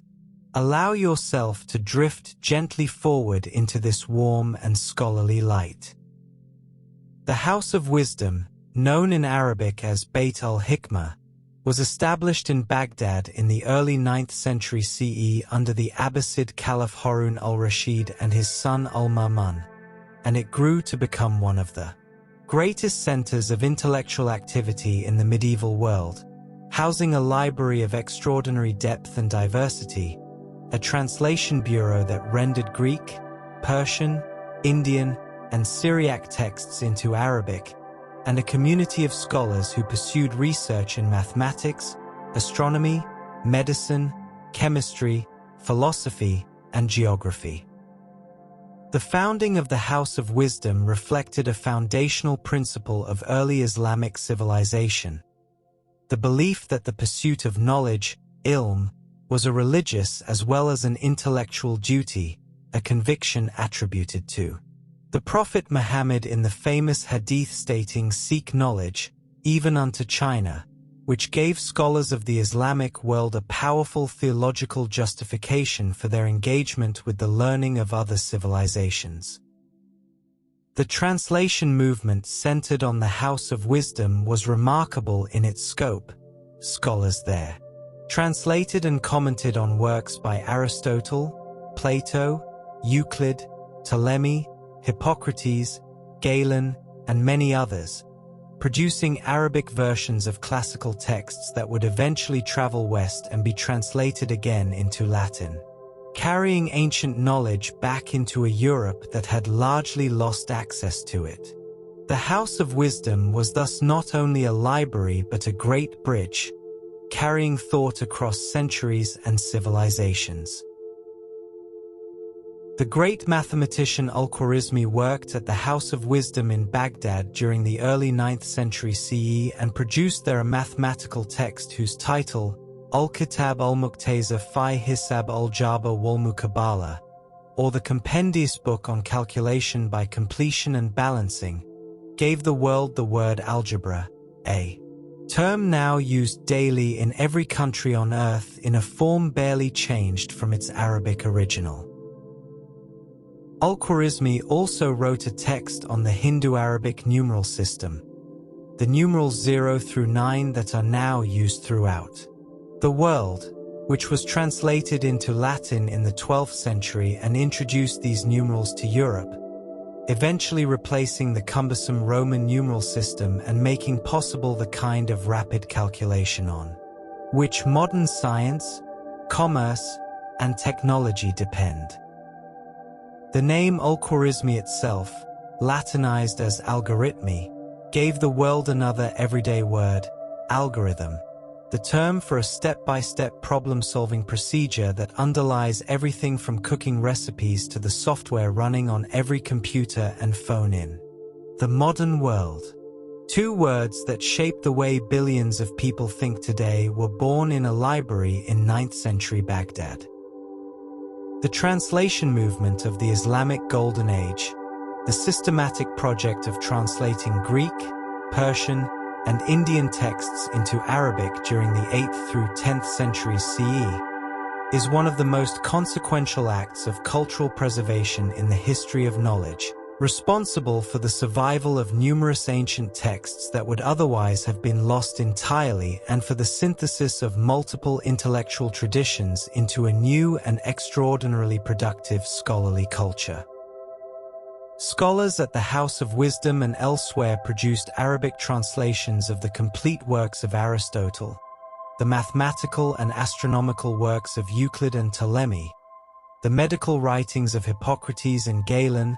the philosophical works of Plato, and hundreds of other text translations made not merely for archival purposes but as working scholarly tools, annotated and commented upon by Islamic scholars who engaged critically and creatively with the ideas they encountered.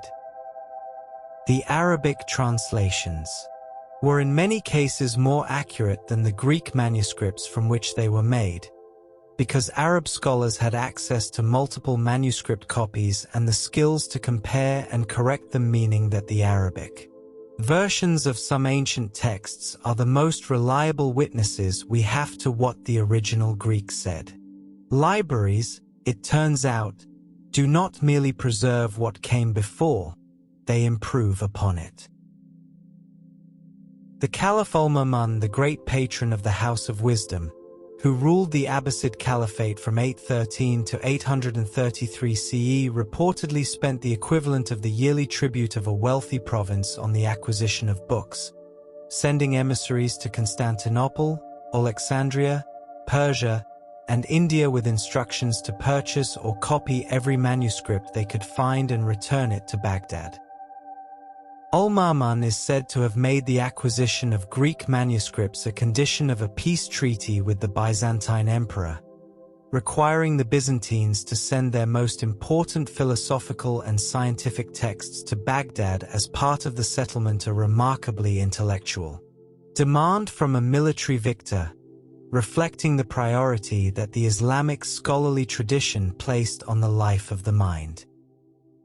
Under Al-Ma'mun's patronage, The House of Wisdom is estimated to have contained hundreds of thousands of manuscripts, making it one of the largest libraries in the medieval world and a center that drew scholars from across the Islamic world and beyond, creating a cosmopolitan intellectual community of extraordinary breadth and productivity. The gentle fire of curiosity, when tended by power and given the resources it needs, can illuminate an entire civilization. The Islamic library tradition was not limited to Baghdad but flourished simultaneously in cities across the Islamic world, most famously in Córdoba, the capital of Islamic Spain, where the Caliph Abd al-Rahman III and his son, Al-Hakam II, assembled a royal library in the 10th century CE that is said to have contained 400,000 volumes, making it one of the largest collections in the world at the time. In a city of roughly 1 million inhabitants, that was by many measures the most sophisticated urban environment in medieval Europe. The library at Córdoba employed a staff of copyists, binders, and scholars, and Al-Hakam II personally annotated many of the books in his collection, writing his thoughts in the margins in a habit that would be recognized by any avid reader today. Beyond the royal library, Córdoba at the height of its cultural flowering reportedly contained 70 libraries open to the public, along with hundreds of schools, bookshops, and private collections, creating a density of textual culture that was without parallel in the medieval West. In the 10th century, to be a reader in Córdoba was to live in one of the most intellectually rich cities in the world. The Persian scholar and physician Ibn Sina, known in Latin as Avicenna, produced during the early 11th century CE 2 works that would dominate the medical and philosophical libraries of Europe and the Islamic world for more than 5 centuries. His Canon of Medicine, a comprehensive medical encyclopedia in 5 volumes that systematized and expanded upon the Greek medical tradition, and his Book of Healing, a vast philosophical and scientific encyclopedia covering logic, the natural sciences, mathematics, music, and metaphysics. The Canon of Medicine was translated into Latin in the 12th century and became the standard medical textbook at European universities, remaining in use in some institutions until the 17th century, meaning that physicians practicing medicine in Renaissance Florence or Elizabethan London were reading and applying the work of a Persian scholar who had written in 11th century Central Asia, his thoughts carried across centuries and continents by the quiet medium of the copied and translated book. Ibn Sina is estimated to have written approximately 450 works,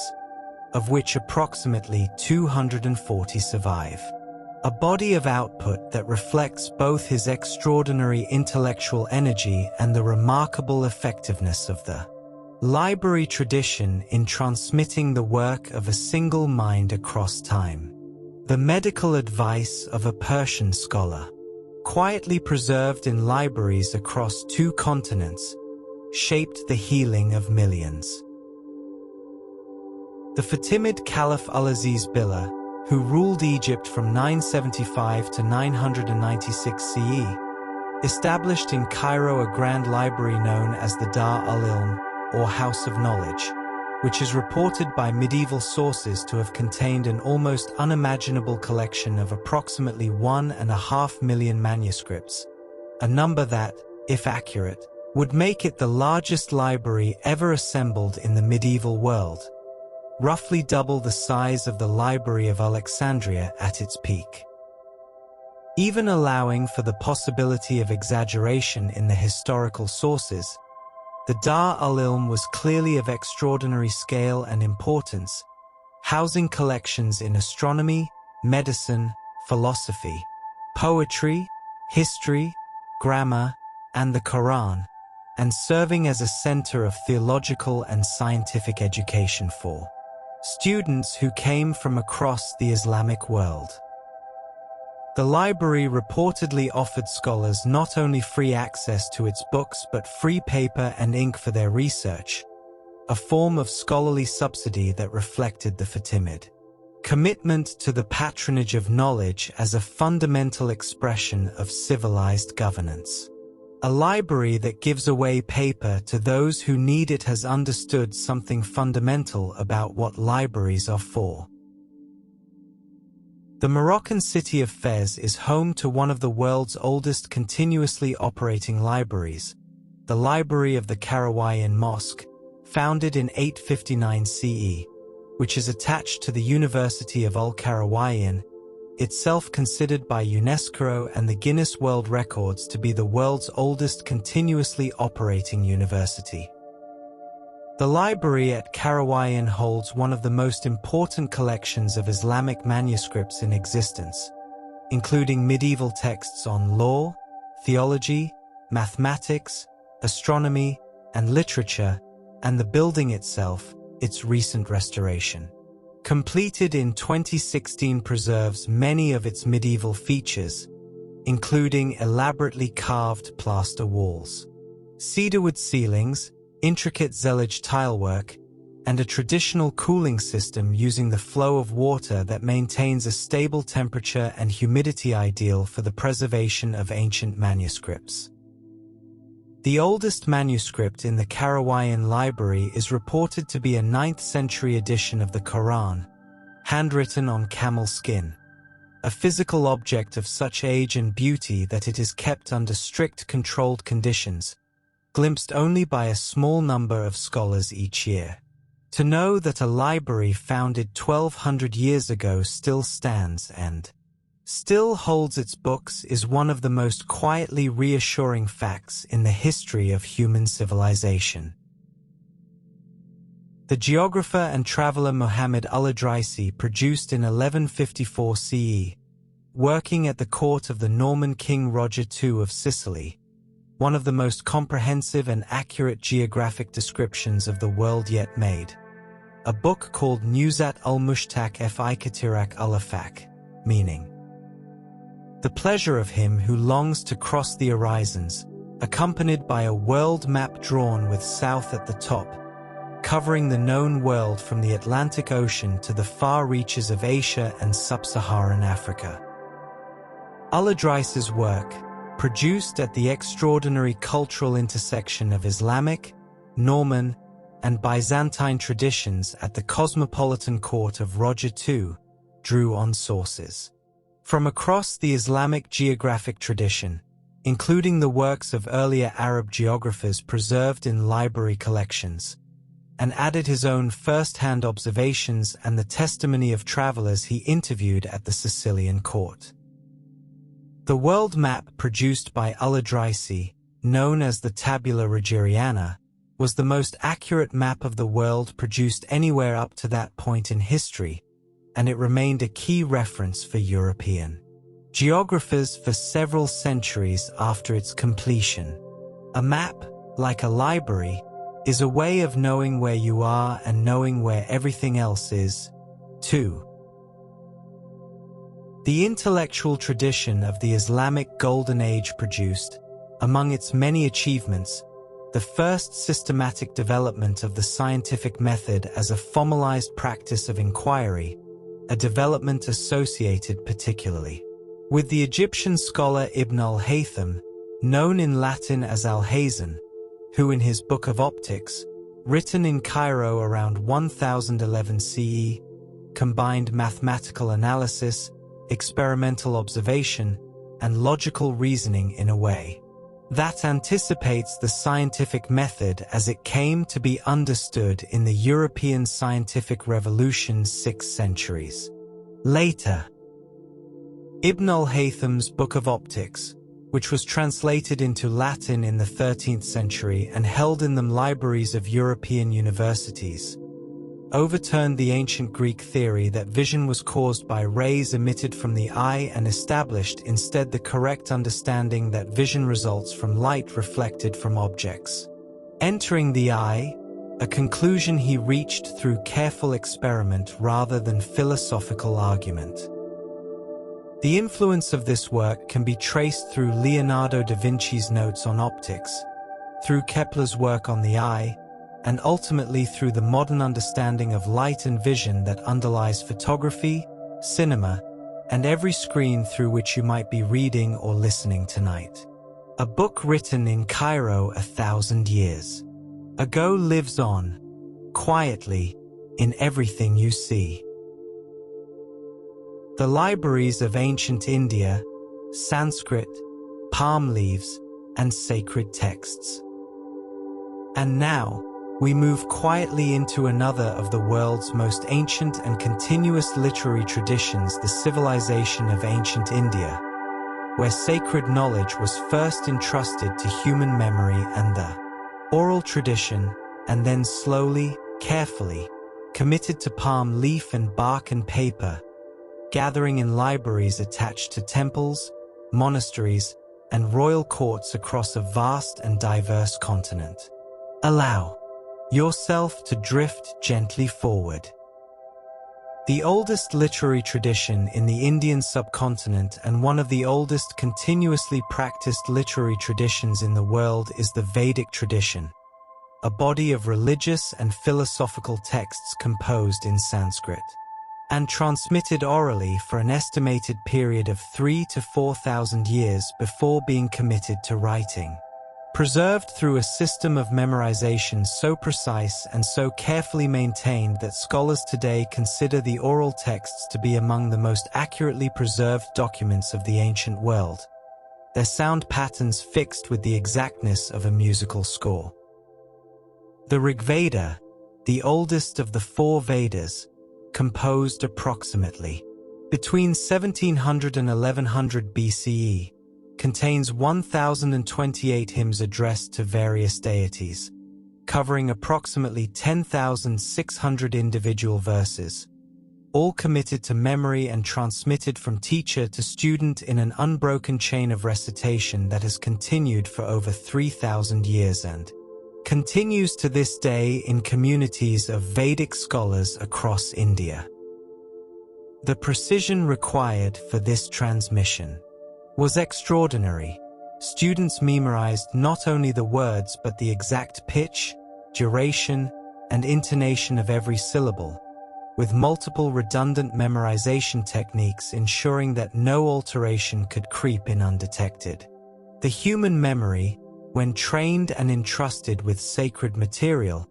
can become a library of a kind that no building can destroy. The Sanskrit language, in which the great majority of ancient Indian literature, philosophy, mathematics, and science was composed, is one of the oldest and most systematically analyzed languages in human history, its grammar having been codified with extraordinary thoroughness by the grammarian Panini in his Ashtadhyayi, a text of approximately 4,000 grammatical rules composed around the 5th or 4th century BCE.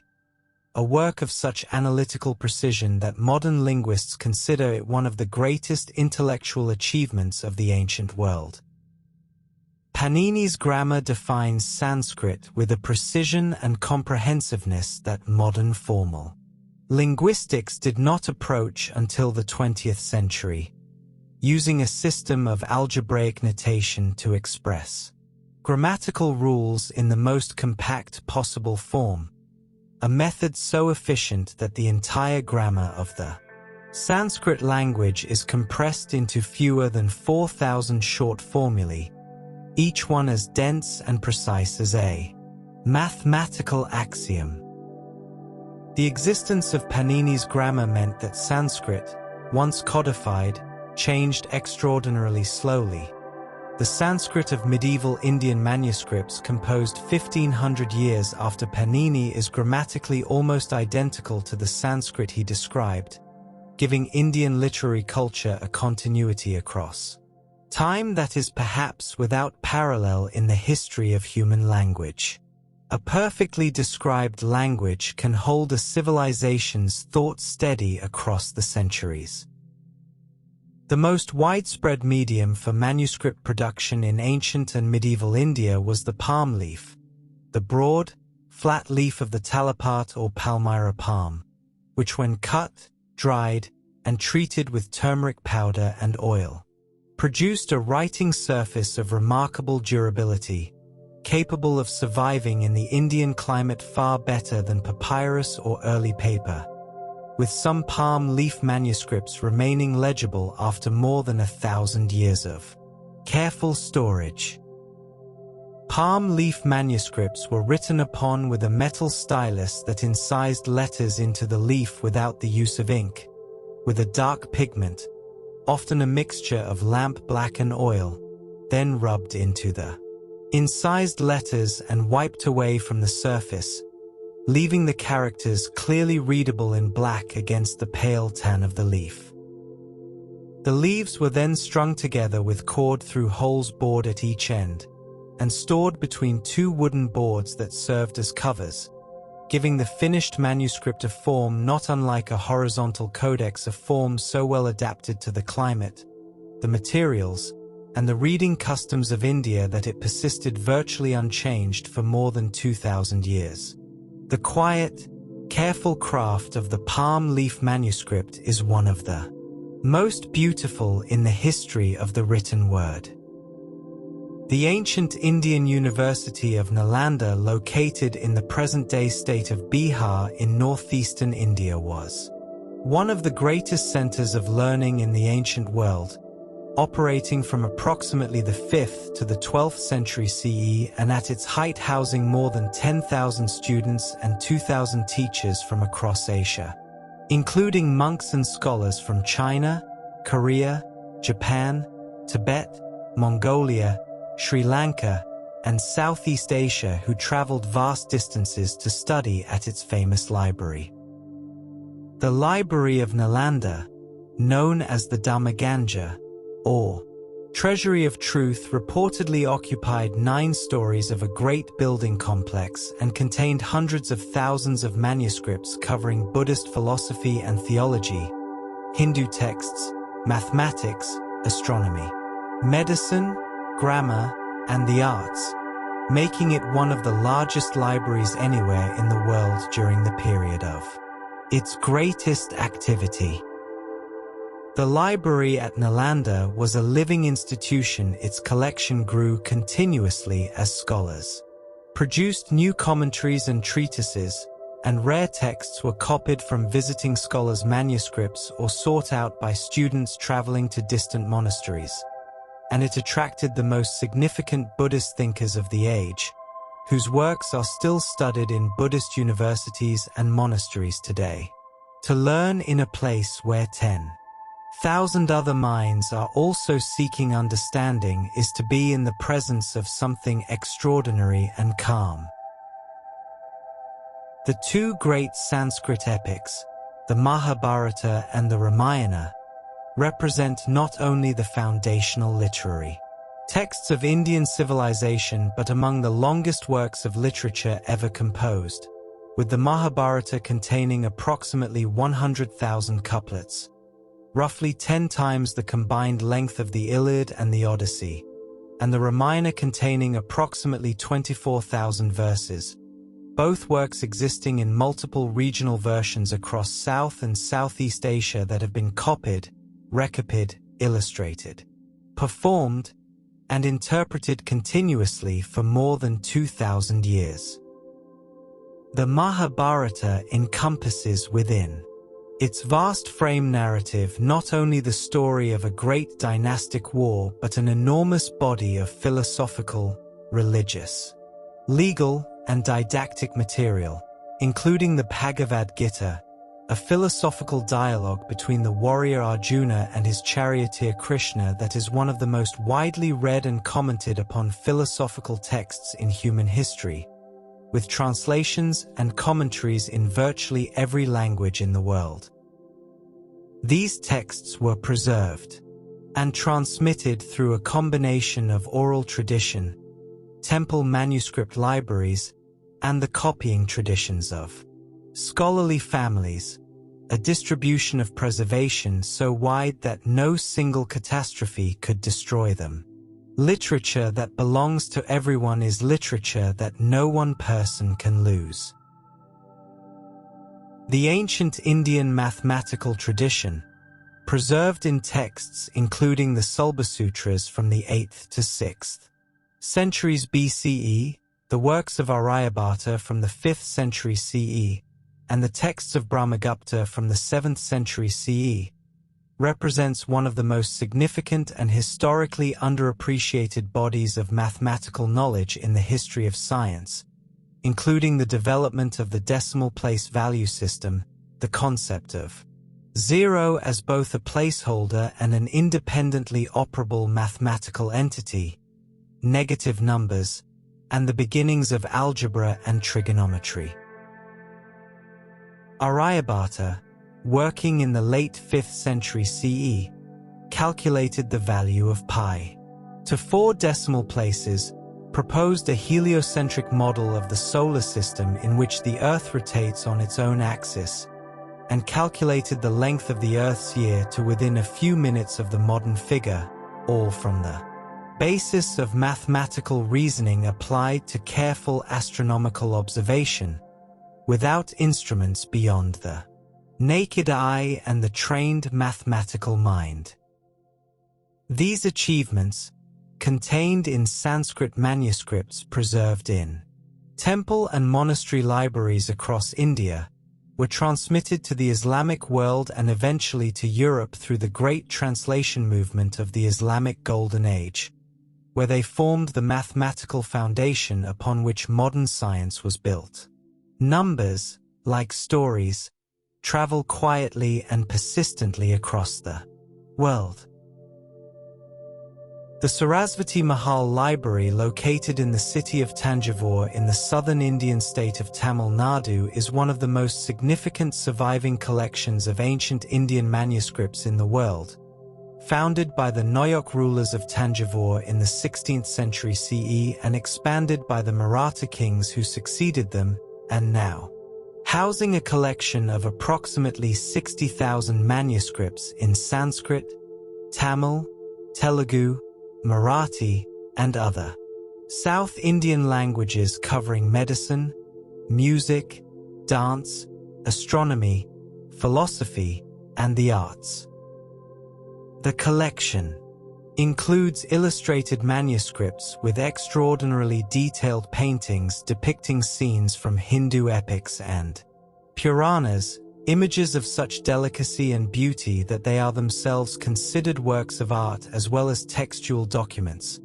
as well as medical texts, musical treatises, and a manuscript of the Kama Sutra with detailed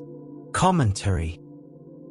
The preservation of manuscripts in South India was aided by the relative stability of the climate in well-built temple complexes, the devotion of hereditary families of scholars who maintained collections across many generations, and the remarkable durability of palm leaf as a writing surface when stored correctly, all of which together mean that the Tanjavur collection represents a nearly unbroken thread of scholarly culture, stretching back more than 1,000 years. A library that has been in the same city for 500 years has become, in some sense, part of the city's memory. The Tamil literary tradition, one of the oldest continuously practiced literary cultures in the world, with its roots reaching back more than 2,000 years to the Sangam period of approximately 300 BCE to 300 CE, produced in its classical period an extraordinary body of secular poetry covering love, war, nature, and everyday life, preserved in anthologies and collected in libraries across the Tamil-speaking regions of South India and Sri Lanka, and still read, taught, and celebrated in Tamil communities around the world today. The Sangam literature, named for the legendary Sangam or Academy of Poets said to have convened in the ancient city of Madurai, was gathered into anthologies during the early centuries of the Common Era and preserved in manuscript form. surviving centuries of political upheaval, foreign invasions, and the competition of other literary traditions too, remain one of the living literary heritage of the Indian subcontinent. The rediscovery and publication of much of the Sangam corpus in the 19th and 20th centuries, through the scholarly work of Tamil Pandits who recovered and edited manuscripts from temple libraries and private collections, is one of the great stories of literary rescue in the history of libraries. Old poems, waiting in old manuscripts, were returned to the living world of readers. Among the most remarkable manuscript libraries in South Asia is the collection maintained by the Jain community, a religious and philosophical tradition of great antiquity that has placed exceptional emphasis on the preservation of texts as a form of spiritual merit, resulting in some of the most impressive manuscript collections in the world, housed in institutions called bandaras or manuscript repositories that are attached to Jain temples and monasteries across Rajasthan, Gujarat, and Karnataka in India. The Jain manuscript tradition is notable for its extraordinary care and consistency. Manuscripts have been copied, repaired, and stored in a systematic way for more than 1,000 years, and for the visual richness of Jain illustrated manuscripts, which from the 11th century onward produced miniature paintings of exceptional delicacy and color on palm leaf and later on paper. The Jain bandaras of Western India together hold an estimated 300,000 manuscripts, making them collectively one of the largest repositories of pre-modern South Asian literature, mathematics, philosophy, and science in existence, much of which remains untranslated and unread by modern scholarship. Within those carefully stored bundles of palm leaf and paper lies a vast world of thought, still quietly waiting. The ancient Indian concept of the Guru-Shishya Parampara, the unbroken lineage of teacher and student through which sacred and scholarly knowledge was transmitted from generation to generation, functioned as a kind of living library, embedding texts, interpretations, and wisdom in the minds and voices of human beings rather than in any physical repository, and ensuring that knowledge could survive the burning of manuscripts or the destruction of institutions because it existed in the memory and practice of living communities. This tradition of embodied knowledge that lives in the body, in the voice, in the practiced gesture, in the remembered melody is one of the deepest threads in the intellectual history of South Asia, and it coexisted productively with the manuscript tradition for thousands of years, with the oral and the written supporting and checking and enriching each other across centuries. Even today, classical Indian musicians learn their art in a relationship of direct personal transmission from a teacher, sitting beside them, imitating their movements, absorbing not only the notes but the breath and intention behind them, in a lineage that may reach back many hundreds of years. The oldest libraries are not made of palm leaves or stone, but of the quiet, attentive human voice. The libraries of medieval Europe, monasteries, manuscripts, and illuminated pages. And now, we move quietly into the cool, stone-walled world of medieval Europe, into the scriptorium. By candlelight, where monks bent over parchment in patient devotion, where the knowledge of the ancient world was preserved in monastery libraries through the slow centuries, and where manuscripts began to bloom with gold and color into objects of extraordinary beauty. Allow yourself to drift gently forward. Following the decline of the Western Roman Empire in the 5th century CE, the primary custodians of literacy and the written word in Western Europe became the Christian monasteries, institutions that, from their very beginnings, placed the copying of manuscripts at the center of monastic life, regarding the physical act of writing as simultaneously a devotional practice, an intellectual discipline, and a service to the community of believers who depended on the written scriptures for their spiritual life. The Rule of Saint Benedict, the foundational document of Western monasticism, composed around 540 CE, explicitly required monasteries to maintain a library and to set aside time each day for the reading of books, treating Lectio Divina, or sacred reading, as one of the three fundamental activities of monastic life alongside prayer and manual labor. This institutional commitment to the book embedded in the very structure of monastic life meant that libraries were established as essential features of every properly constituted monastery, from the smallest rural priory to the greatest cathedral abbeys of France, Germany, England, and Italy, creating a network of manuscript libraries distributed across the continent and sustained by a shared institutional culture. The monks who spent their lives copying manuscripts in cold scriptoria did not think of themselves primarily as librarians. They thought of themselves as servants of God, and yet the libraries they built have served all of humanity. The physical process of producing a medieval manuscript was one of the most labor-intensive and demanding craft. Operations of the pre-modern world, beginning with the preparation of the parchment itself, which required the skins of sheep, calves, or goats to be soaked in lime water, scraped clean of all hair and fat while still wet, stretched on wooden frames, and allowed to dry under tension before being cut to size and folded into the large sheets called bifolia, from which the pages of the manuscript were formed.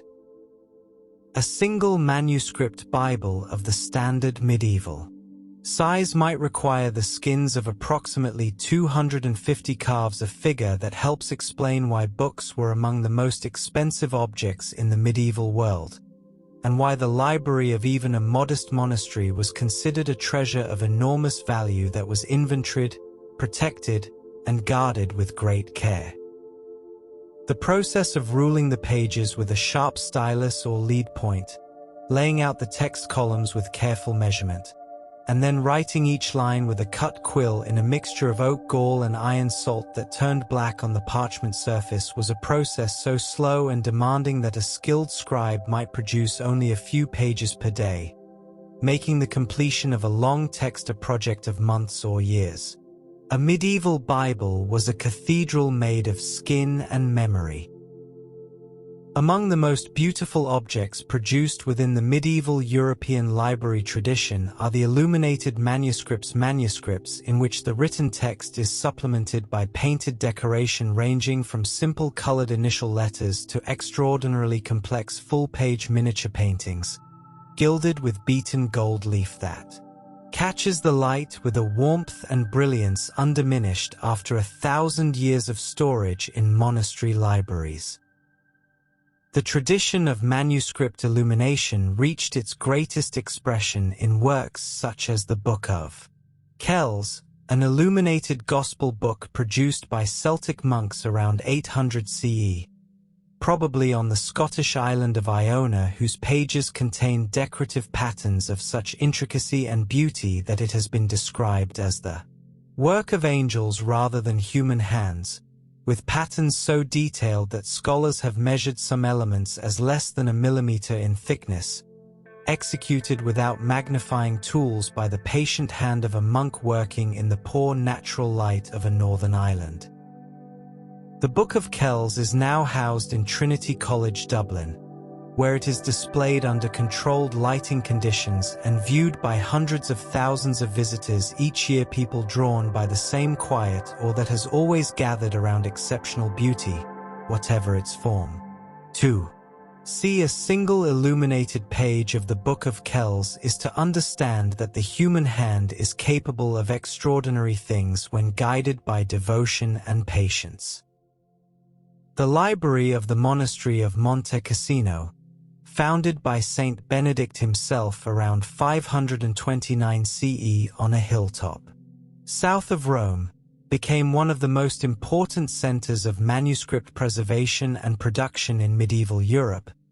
its scriptorium over the centuries copying and preserving texts of classical Latin literature, including works of Cicero, Tacitus, Apuleius, and Varro that might otherwise have been entirely lost from the Western tradition. The monks of Monte Cassino were particularly diligent in copying classical texts alongside religious ones, a practice that reflected the broader Benedictine tradition of treating the wisdom of the classical world as compatible with Christian devotion, and their library grew to contain manuscripts of immense rarity and importance, some of which survive today in Italian and Vatican libraries as the sole or primary witnesses to their texts. The history of Monte Cassino is marked by successive destructions, by Lombard raiders, by earthquake, and most recently by bombing in World War II. And yet the library survived each catastrophe because its most precious manuscripts had been evacuated to safety, a pattern of rescue and preservation that has repeated itself across the centuries wherever librarians have understood that books are irreplaceable. Libraries survive because, in every generation, there is someone who loves them enough to carry them to safety. The Venerable Bede, a Benedictine monk who spent virtually his entire life in the monastery of Wearmouth Jarrow in the northeast of England, never traveling more than a few days' journey from his home monastery, produced in the early 8th century CE a body of historical, theological, and scientific work of extraordinary scope and influence, most famously his Ecclesiastical History of the English People, completed in 731 CE, a work of such careful scholarship and narrative clarity that it earned him the title Father of English History and is still one of the primary sources for the history of early medieval Britain. Bede worked within a monastery library that, thanks to the efforts of his abbot Benedict Biscop, contained one of the richest collections of books in Northern Europe, acquired through multiple journeys to Rome and other centers of learning, and this library gave Bede access to patristic, classical, and scientific works that allowed him to synthesize knowledge from many traditions into his own carefully reasoned texts. The quality and depth of Bede's scholarship depended entirely on the quality of his library, a reminder that the greatness of individual minds is always partly a function of the resources that the institutions and communities around them have chosen to maintain. The greatest scholars stand, always, in a room full of books. The Carolingian Renaissance, a remarkable revival of learning, book production, and educational reform that took place under the Emperor Charlemagne and his successors in the late 8th and early 9th centuries CE, transformed the library landscape of Western Europe by establishing palace schools, cathedral schools, and monastery scriptoria throughout the Frankish Empire, standardizing the Latin script in the form of Carolingian minuscule. A clear, legible, and efficient lowercase script that is the direct ancestor of the typefaces you are reading in, and systematically collecting, copying, and distributing manuscripts of both classical and Christian texts from established scriptoria to newly founded institutions across France, Germany, and Italy. Charlemagne himself, though he reportedly never fully mastered the art of writing, kept a slate tablet under his pillow so that he could practice forming letters during the few hours between sleeping and waking, a touching image of a powerful man's desire for the learning that had eluded him in youth. The scholar Alcuin of York, who directed Charlemagne's palace school at Aachen, oversaw a systematic program of manuscript copying and distribution that preserved and disseminated texts that might otherwise have been lost in the disruptions of the post-Roman period. The Carolingian scriptoria were quiet engines of cultural survival, operating one page at a time. The 12th century CE in Europe saw a remarkable intellectual awakening, sometimes called the 12th century Renaissance, driven in large part by the recovery and translation into Latin of Greek philosophical and scientific texts that had been preserved and transmitted through the Islamic library tradition, particularly from the great libraries of Islamic Spain, where Christian scholars traveled to learn Arabic and to render the works of Aristotle, Euclid, Al-Khwarizmi, Avicenna, and others into Latin for the libraries of European universities. The great translation centers of this period, Toledo, Palermo, Salerno, were places of extraordinary linguistic and cultural encounter, where Christian, Jewish, and Muslim scholars worked together to move knowledge from Arabic into Latin, from one great library tradition to another, each translation representing a small act of intellectual generosity across the barriers of religion and civilization. The texts that arrived in European libraries. Through this translation movement, particularly the complete works of Aristotle, transformed the intellectual life of Europe so profoundly that the next 3 centuries of scholastic philosophy can be understood as an extended response to the question of how to reconcile Greek rational inquiry with Christian theological tradition. New books, when they arrive in a library, change everything around them. The establishment of the first European universities in the 12th and 13th centuries, at Bologna, Paris, Oxford, and Cambridge, created a new kind of institutional library alongside the monasteries, the university library, designed to serve not a religious community but a community of students and scholars engaged in formal programs of study across the disciplines of theology, law, medicine, and the liberal arts. University libraries operated on a stationers system in which texts were rented out in sections. Each section called a pisha, to students who would copy them by hand, making their own textbooks at a fraction of the cost of purchasing a complete manuscript, and the university stationer maintained a reference copy of the most important texts from which these rental sections were made, in a system that combined library, bookshop, and copying house in one institution. The growth of university libraries in medieval Europe accelerated dramatically with the introduction of the printing press in the mid-15th century, which reduced the cost of books so dramatically that collections which might have taken a century to assemble by manuscript copying could now be acquired in a decade, transforming the scale and ambition of what a library could be. The printing press was the moment when books decided to belong to everyone. The practice of chaining books to the shelves of medieval library reading rooms, a system used in cathedral, monastery, and university libraries from approximately the 13th century onward, reflects the extraordinary value of manuscripts in an age before printing, when a single volume might represent months of a skilled craftsman's labor and could be worth as much as a small farm or a year's income for a laboring family.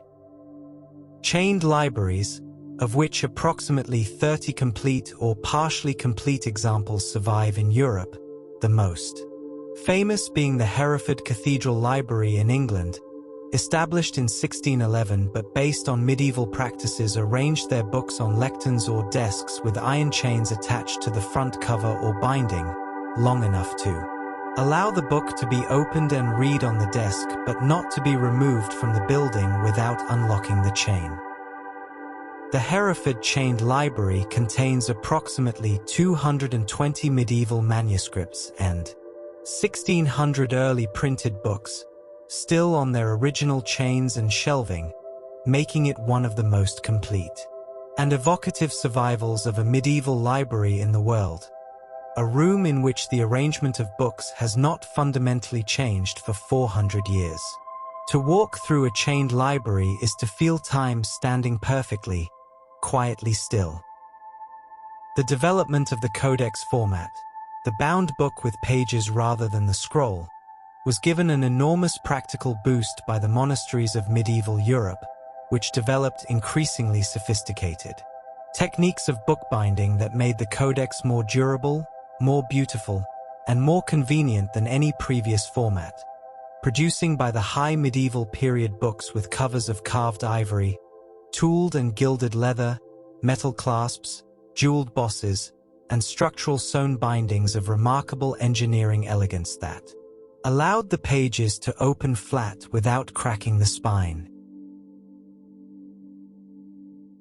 Medieval bookbinders who were often monks but, increasingly, from the 12th century onward,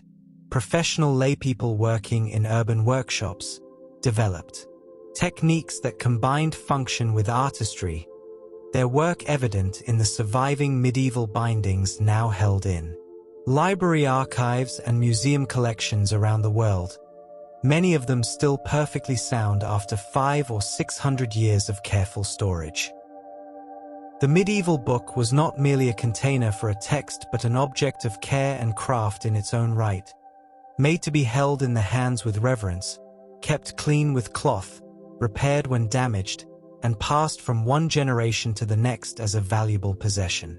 The love of the book as a physical object, the pleasure of its weight, its smell, its texture, is one of the longest continuous threads in the history of human culture. The birth of literature, from oral tradition to the written epic. And now, we move quietly into the question that underlies all of these libraries and all of these books, the question of where literature itself comes from,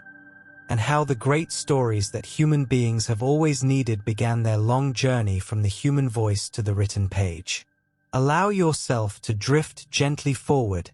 into the deep and gentle origins of story itself.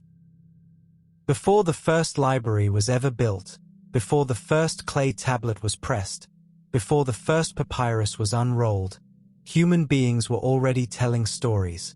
gathering around fires in the darkness, speaking the names of ancestors and gods and heroes, shaping the chaos of experience into the consoling order of narrative in a practice so fundamental to our species that it appears in every human culture without exception, regardless of geography, language, or historical period, suggesting that storytelling is not merely a cultural invention but a biological necessity, something the human brain requires in the same way it requires sleep and food and light. The study of oral narrative traditions, conducted by scholars in the 19th and 20th centuries among surviving oral cultures in Serbia, the Balkans, Central Asia, and Africa, revealed that oral epics of extraordinary length and complexity can be maintained in living memory and performance tradition without the aid of writing, with skilled bards improvising each performance within the fixed parameters of traditional formula, meter, and narrative pattern. These oral performances were not repetitions of a fixed memorized text but creative acts, each performance slightly different, responding to the audience, the occasion, and the mood of the moment, and yet they preserved the essential story, the essential characters, and the essential moral and cosmological values of the tradition across many generations. All the libraries of the world contain, at their deep heart, the memory of the first fire. The transition from oral tradition to written literature, one of the most significant developments in cultural history, did not happen suddenly or completely in any civilization, but was always a long, gradual process in which oral and written traditions coexisted, influenced each other, and often served different social functions, with writing initially used to preserve and stabilize oral compositions rather than to create fundamentally new kinds of literature that could only exist on the page. Homer's Iliad and Odyssey, whenever they were first written down, retain the structural and linguistic features of oral composition.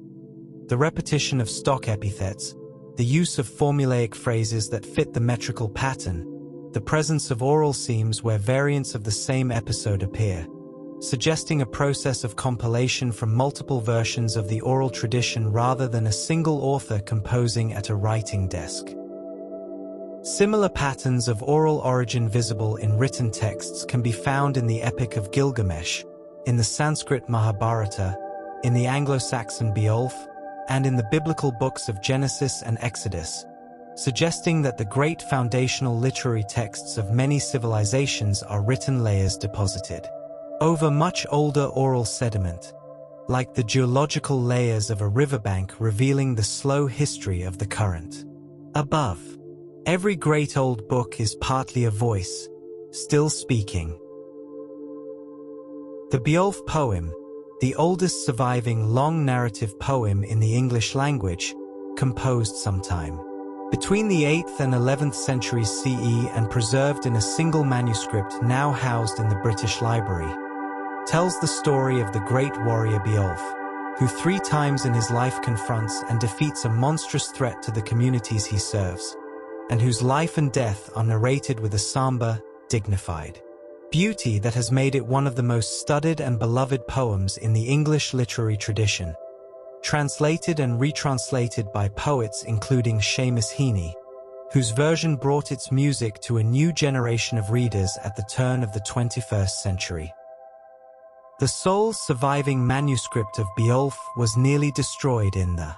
Ashburnham House Fire of 1731, when a collection of Anglo-Saxon manuscripts was damaged by flames, and the manuscript's scorched and fragile edges, visible in photographs today, are a reminder of how close the English language came to losing its oldest and greatest poem entirely.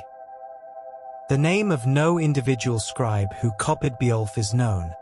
nor is the name of the original poet. Both are anonymous, their labor and their genius absorbed into the poem itself, which exists without the attachment of any personal identity, belonging equally and impersonally to everyone who reads it. Some of the greatest gifts that have ever been given were given without a name. The Sumerian instructions of Shuruppak, addressed by a wise king to his son and preserved in cuneiform tablets dating to approximately 2500 BCE, but reflecting an oral tradition that may be considerably older, are considered by many scholars to be the oldest surviving piece of literature whose primary purpose is ethical instruction rather than religious ritual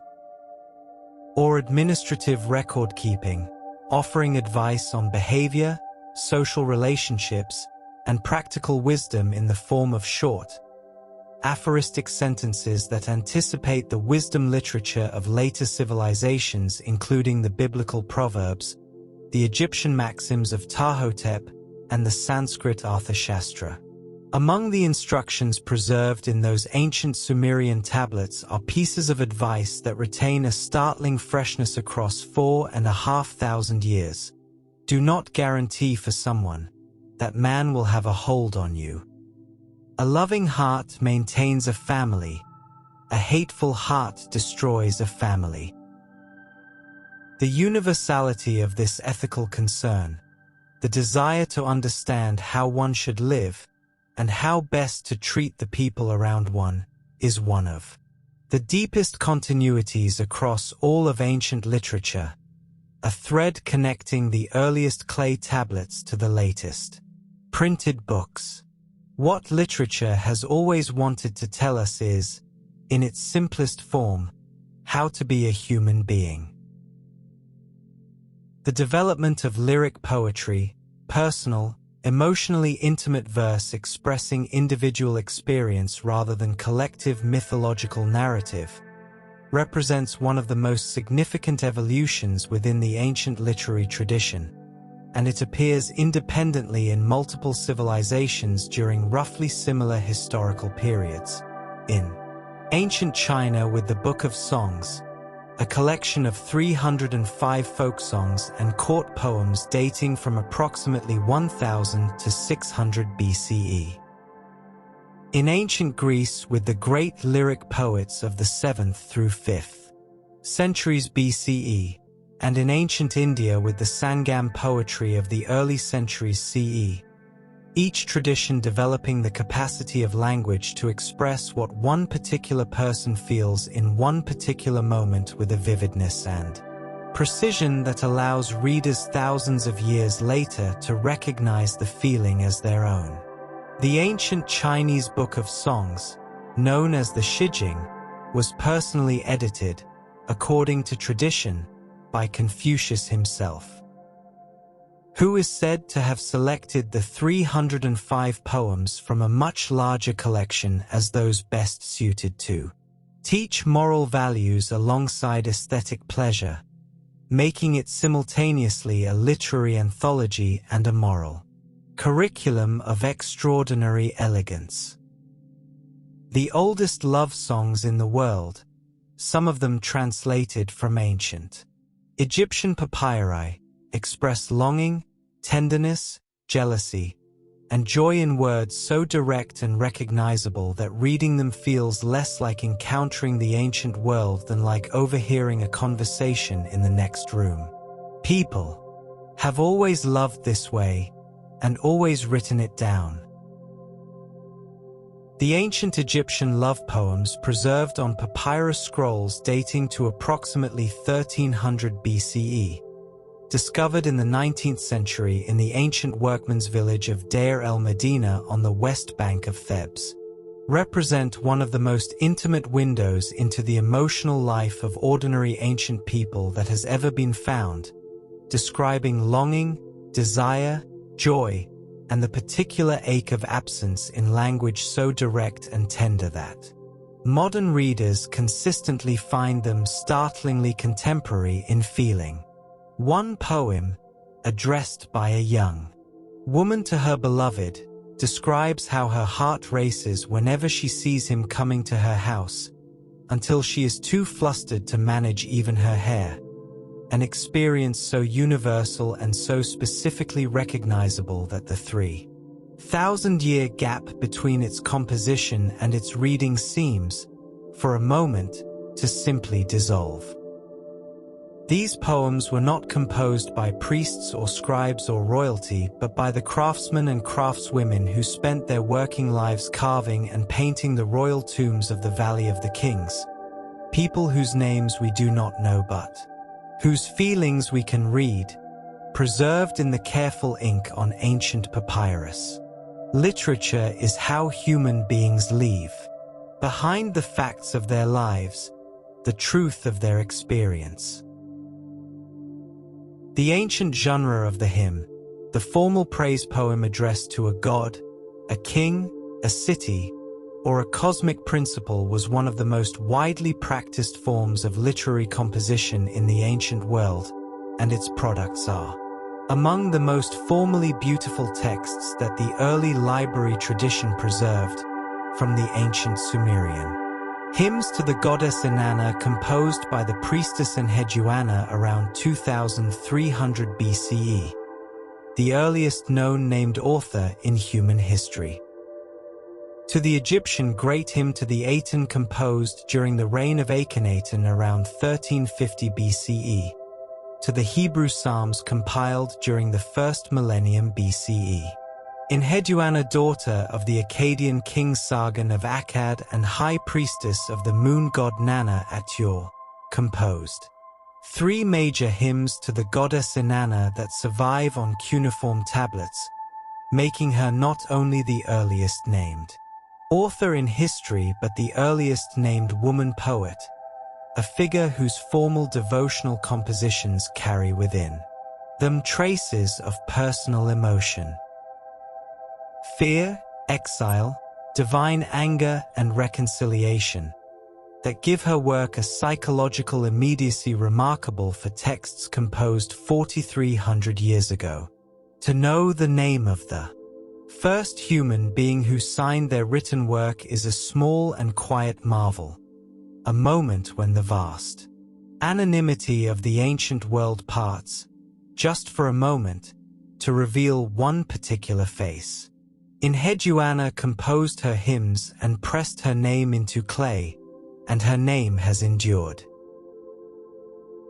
The ancient epic tradition, long narrative poems telling the stories of heroes, gods, and the founding of civilizations, served in the ancient world as the primary medium for the transmission of cultural identity,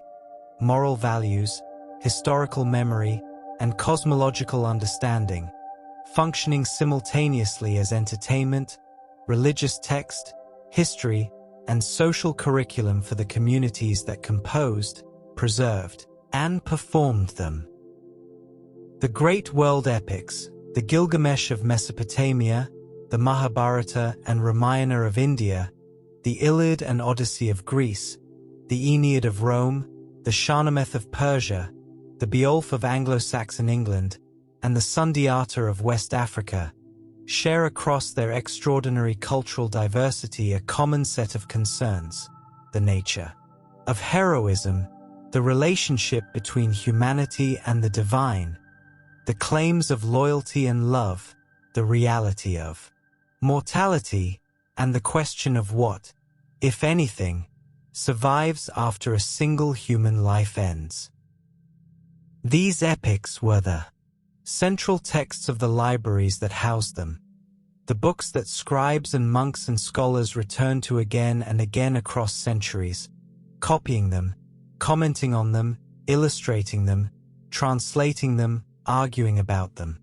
because they contained, in story form, the questions that every generation of human beings must answer for itself.